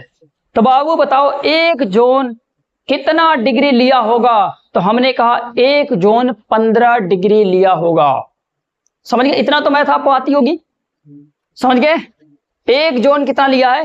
15। तो हम कहेंगे 15 डिग्री बराबर 1 घंटा। तो मेरे को बताओ 1 डिग्री बराबर कितना होगा? तो आप कहोगे भैया 1 घंटा में कितना मिनट? तो हम कहेंगे 60 मिनट, और 7 मिनट बटे 15 कर देंगे, यहां से निकल के आएगा 4 मिनट। 4 मिनट। तो मतलब 1 डिग्री बराबर बाबू कितना होता है? तो हम कहते हैं 4 मिनट। देखो बाबू, अगर यहां पर एक सिंगल ऐसे कॉमा लगा हो तो इसको हमें क्या बोलना है? मिनट। और अगर ऐसे हमने कहा डबल लगा हो तो बाबू क्या बोलना है इसको? अगर ये डबल लगा हो तो बाबू इसको क्या बोलना है? तब इसको सेकंड बोलना। क्या बोलते हैं इसको? हम सेकंड बोलते हैं। अगर सिंगल लगा हो तो उसको हमें मिनट, अगर डबल लगा हो तो उसको हमें सेकंड बोलना है। इसका काम यहाँ नहीं है, इसका काम है। तो 1 डिग्री बराबर बाबू कितना मिनट होता है? तो हम कहते हैं 4 मिनट होता है। समझ गए? 15 डिग्री बराबर कितना होता है? तो 60 मिनट होता है और 1 घंटा होता है। दोनों चीजें एक ही। देखिए सब क्वेश्चन के लिए बता रहा हूं, कभी कभी इन सबसे क्वेश्चन आ जाते हैं। अब दूसरे नंबर पे आते हैं। पृथ्वी को 24 जोन में बांटा गया है, तो उसी हिसाब से बताओ एक जोन में कितना डिग्री जाएगा? तो हम कहेंगे एक जोन में 15 डिग्री जाएगा, मतलब एक जोन में 1 घंटा जाएगा। अभी तो बनेगा 24 घंटा। अच्छा, ये भी आपका क्लियर हो गया। अब दूसरे नंबर पे चलते बाबू। दूसरे नंबर पे आपको क्या समझाना है? ये समझाना है कि ये जो देशांतर रेखा होती है 0 डिग्री वाली, ये कहां कहां से होकर गुजरती है। हेडिंग बना लीजिए आप, देशांतर रेखा गुजरती है। हाँ पहुंच गए हैं, क्लास खत्म होने वाली है, पढ़ते रहो अभी, ठीक ना। पहले यहां लिखेंगे देशांतर रेखा 0 डिग्री लिखा लेंगे। 0 डिग्री देशांतर रेखा बाबू, इसी का नाम है प्रधान या उत्तर रेखा। हाँ है। 8 देशों से गुजरती है। 8 देशों से होकर गुजरती है। अब भैया 8 देश कौन कौन से हैं? तो हम कहेंगे भाई ये बताओ 0 डिग्री का नाम क्या है? जीएमटी नाम है इसका, है कि नहीं है? है। तो आप कहोगे जीएमटी, जीएमटी, और यहां लगाओगे अब जीएमटी अब फुस, जीएमटी अब फुस। फुस का मतलब खत्म, 0 खत्म है, समझ गए? 0 है, 0 डिग्री देशांतर है तो जीएमटी है। तो ऐसे हम बोलेंगे जीएमटी अब फुस, समझ गए? जीएमटी अब फुस, याद कर लेना। जी का मतलब होता है बाबू घाना, क्या होगा? घाना। और एम का मतलब क्या होता है बाबू? तो हम कहेंगे माली। और टी का मतलब क्या होता है बाबू? टोगो। क्या होता है? टोगो। तो घाना, माली, टोगो, समझ गए? और ए का मतलब बाबू क्या होता है? तो आप कहेंगे अल्जीरिया, अल्जीरिया, समझ गए? और बी का मतलब क्या होता है बाबू? Burkina Faso, Burkina Faso. पहले बताओ ये हुए कि नहीं आपके? अरे एकदम हो गए। जीएमटी का मतलब, जी का मतलब घाना, एम का मतलब माली, टी का मतलब टोगो, ठीक ना। ए का मतलब अल्जीरिया, बी का मतलब बर्किना फासो। इतना हो गया। ये बाबू इतने जो देश हैं ये हैं अफ्रीका महाद्वीप के देश। कहां के हैं? अफ्रीका महाद्वीप। अगर क्वेश्चन पूछ लिया जाए ये बताओ जो 0 डिग्री देशांतर रेखा है अफ्रीका महाद्वीप के कितने देशों से पास होती है? अरे मेरे लाल आपको बताना है कि ये 5 से। आगे चलते। अब यहां दिया है फुस। एफ का मतलब होता है बाबू फ्रांस, क्या होता है? फ्रांस। और यू का मतलब होता है बाबू यूके, अभी पढ़ के आ रहा हूं, यूनाइटेड किंगडम। और एस का मतलब होता है बाबू स्पेन, एस का मतलब क्या होता है? स्पेन। और ये कहां के देश है बाबू? तो आप कहोगे ये हैं यूरोप के देश, समझ गए? तो यूरोप के कितने देशों से 0 डिग्री देशांतर रेखा पास होती है? तो आपको बता देना है कि 3 देशों से। कौन कौन? फ्रांस, यूके और स्पेन। यूके आपने देखा ना, लंदन, ठीक ना। हाँ, रॉयल ऑब्जर्वेटरी या रॉयल वेधशाला, ग्रीनविच वाला, हाँ आपको याद आ रहा सब, ठीक ना। ये आपको इतना पता होना चाहिए। तो आपको पता होना चाहिए 0 डिग्री देशांतर रेखा कितने देशों से पास होती है, तो हम कहते हैं ये पास होती है कितने से, 8 देशों से। अच्छा अगला क्वेश्चन, अगला क्वेश्चन थोड़ी जल्दी जल्दी करिए।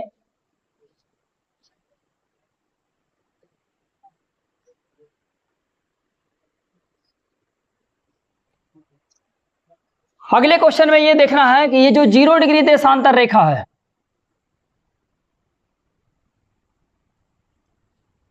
कितने महाद्वीपों से पास होती है।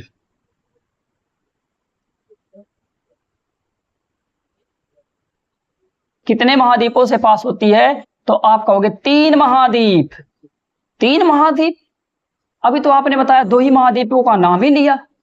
अरे देखो बाबू 3 महाद्वीप लिखिएगा, आप बताता हूं सब यहां कॉन्सेप्ट से समझेंगे। पहले नंबर पे आपने देखा था अफ्रीका देखा था, लेकिन यहां यूरोप लिख देता हूं, ऊपर से लिखता हूं यूरोप और अफ्रीका।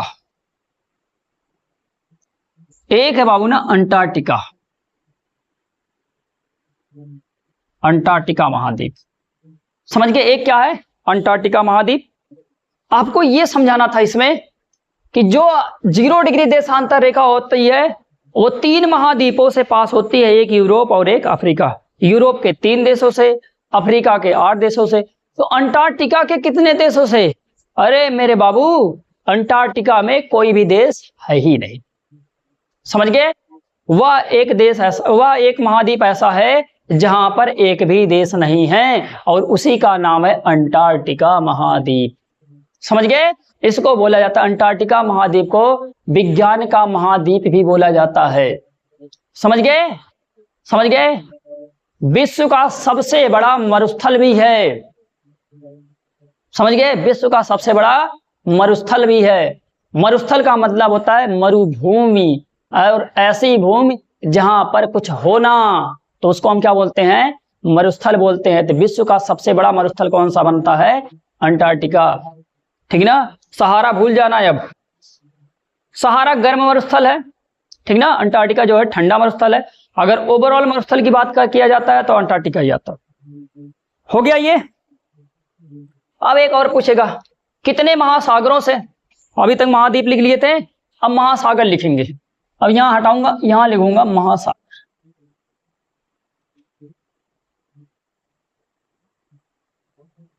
महासागर, महासागर। चलो ये महासागर में क्या क्या लिखेंगे, थोड़ा बहुत आप देखे होंगे। सबसे ऊपर क्या है, तो हम कहेंगे आर्कटिक महासागर, आर्कटिक महासागर।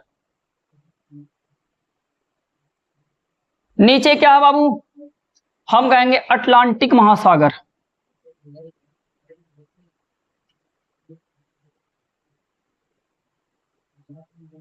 और एक बाबू लिख लेंगे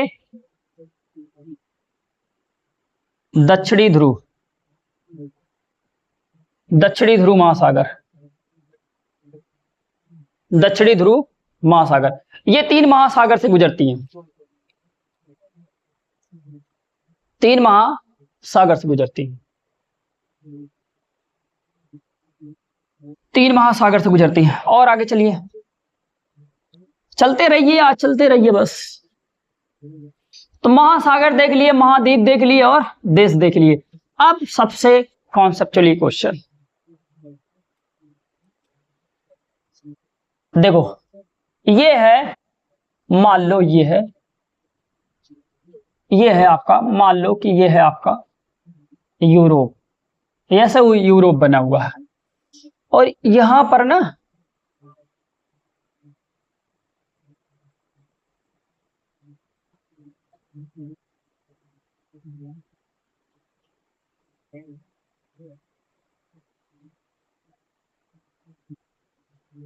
ये बाबू अफ्रीका है, और ये क्या है, यूरोप है। अब इधर वाला जो पोर्शन देख रहे हो ये ब्रिटेन है, और यहां आपको दिख रहा होगा यहां फ्रांस है, और इसी में स्पेन है, ठीक ना। और ऐसे आपकी यामोत्तर रेखा ऐसे पास हो रही है, ऐसे। ये कौन सी बाबू, तो हम कहेंगे ये तो है 0 डिग्री लाइन, यहां लिख दें 0 डिग्री देशांतर है ये, प्रधान यामोत्तर रेखा है। अब बाबू ना पता है ऐसे करके एक और रेखा पास होती है और इसका नाम है, आपको पता, गिरा दिए लाइन को, तो ये बन गई आपकी 0 डिग्री देशांतर, मतलब विषुवत रेखा। ये है विषुवत रेखा का मतलब भूमध्य रेखा, अक्षांश है ये। तो आपसे ये पूछेगा 0 डिग्री देशांतर रेखा और 0 डिग्री अक्षांश रेखा, कहने का मतलब प्रधान यामोत्तर रेखा और विषुवत रेखा एक दूसरे को कहां पर कट करती हैं? तो हम कहते हैं ये कट करती हैं अटलांटिक महासागर में। ये कौन सा सागर है? तो हम कहेंगे अटलांटिक महासागर। तो यहीं पर आप बना लो कि ये अटलांटिक महासागर में एक दूसरे को कट करती हैं। तो 0 डिग्री देशांतर रेखा और 0 डिग्री कौन सी रेखा?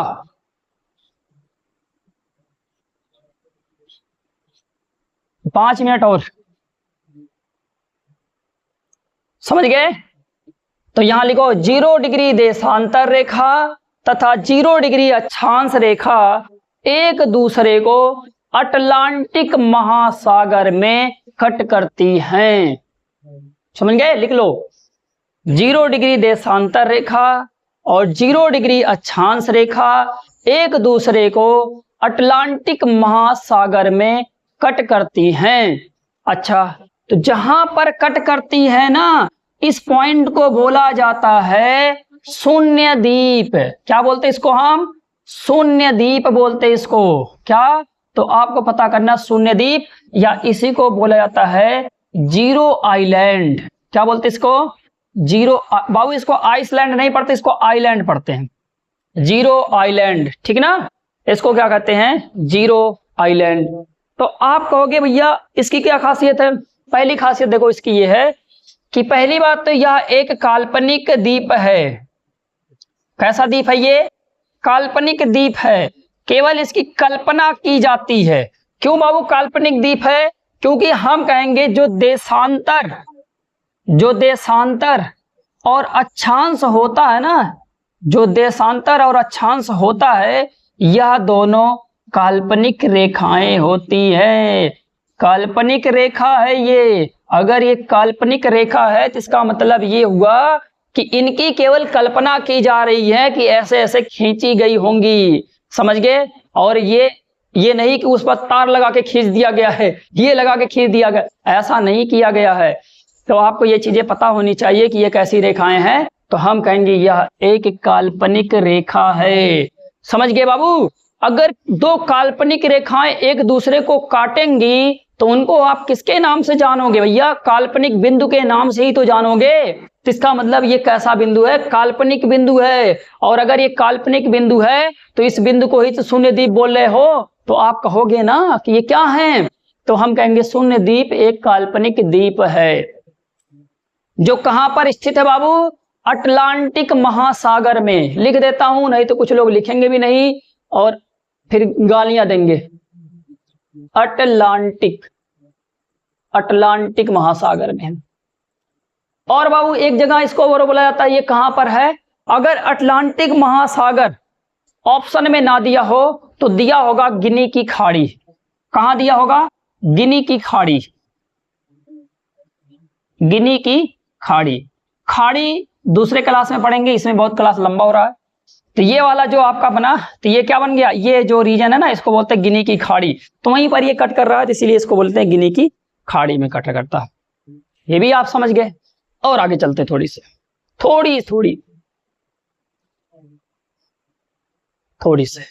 थोड़ा भारत के बारे में देख लेना।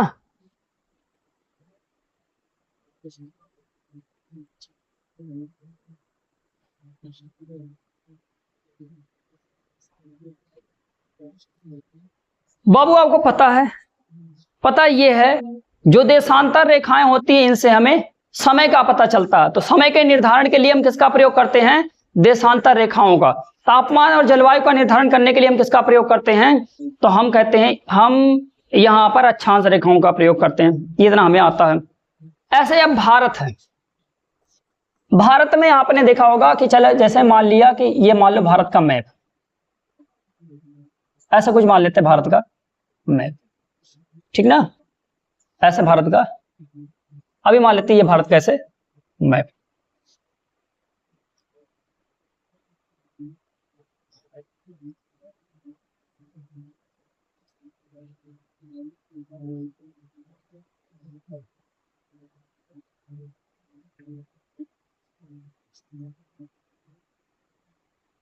ऐसा मान लेते हैं ये भारत का मैप है। अब बाबू एक यहां से ऐसे रेखा आती है ऐसे, ठीक ना, और इसका नाम रखा गया है 82.5 डिग्री ईस्ट, और ये है भारत की मानक रेखा।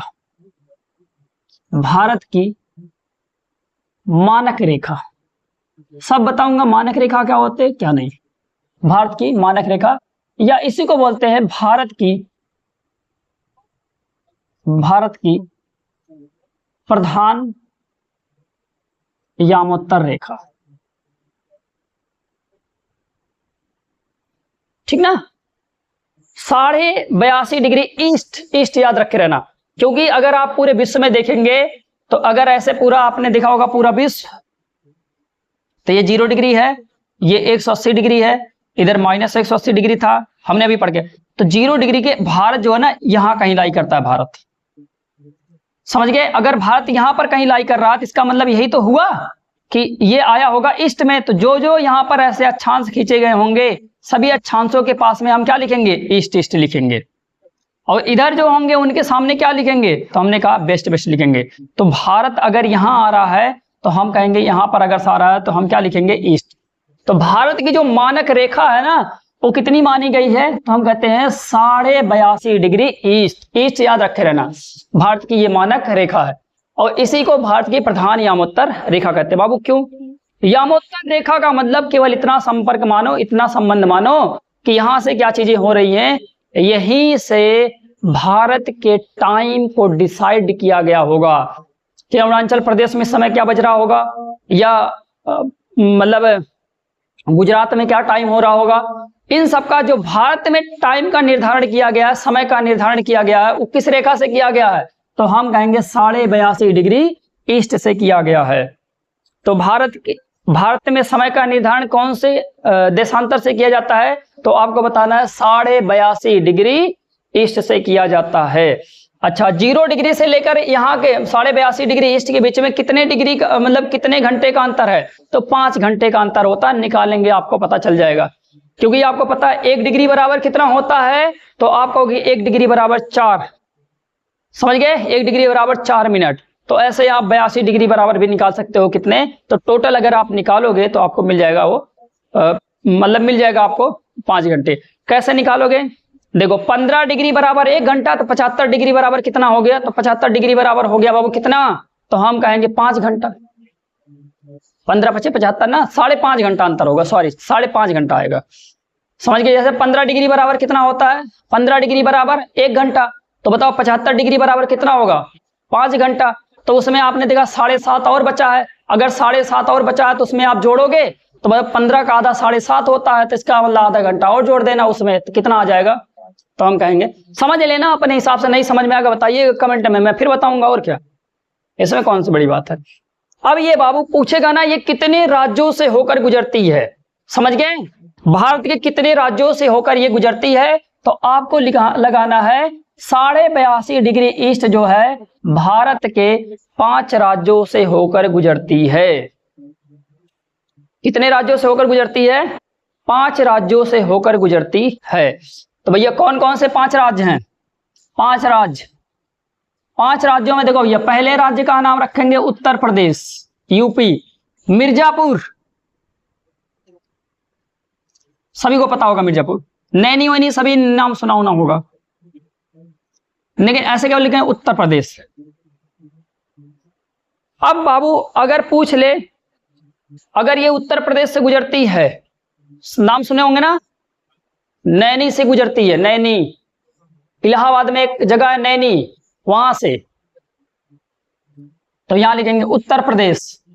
और कहां से बाबू, तो हम कहेंगे मध्य प्रदेश, और कहां बाबू, हम कहेंगे छत्तीसगढ़, छत्तीसगढ़, और कहां से बाबू, हम कहेंगे आंध्र प्रदेश, आंध्र प्रदेश, और कहां से बाबू, हम कहेंगे ओडिशा।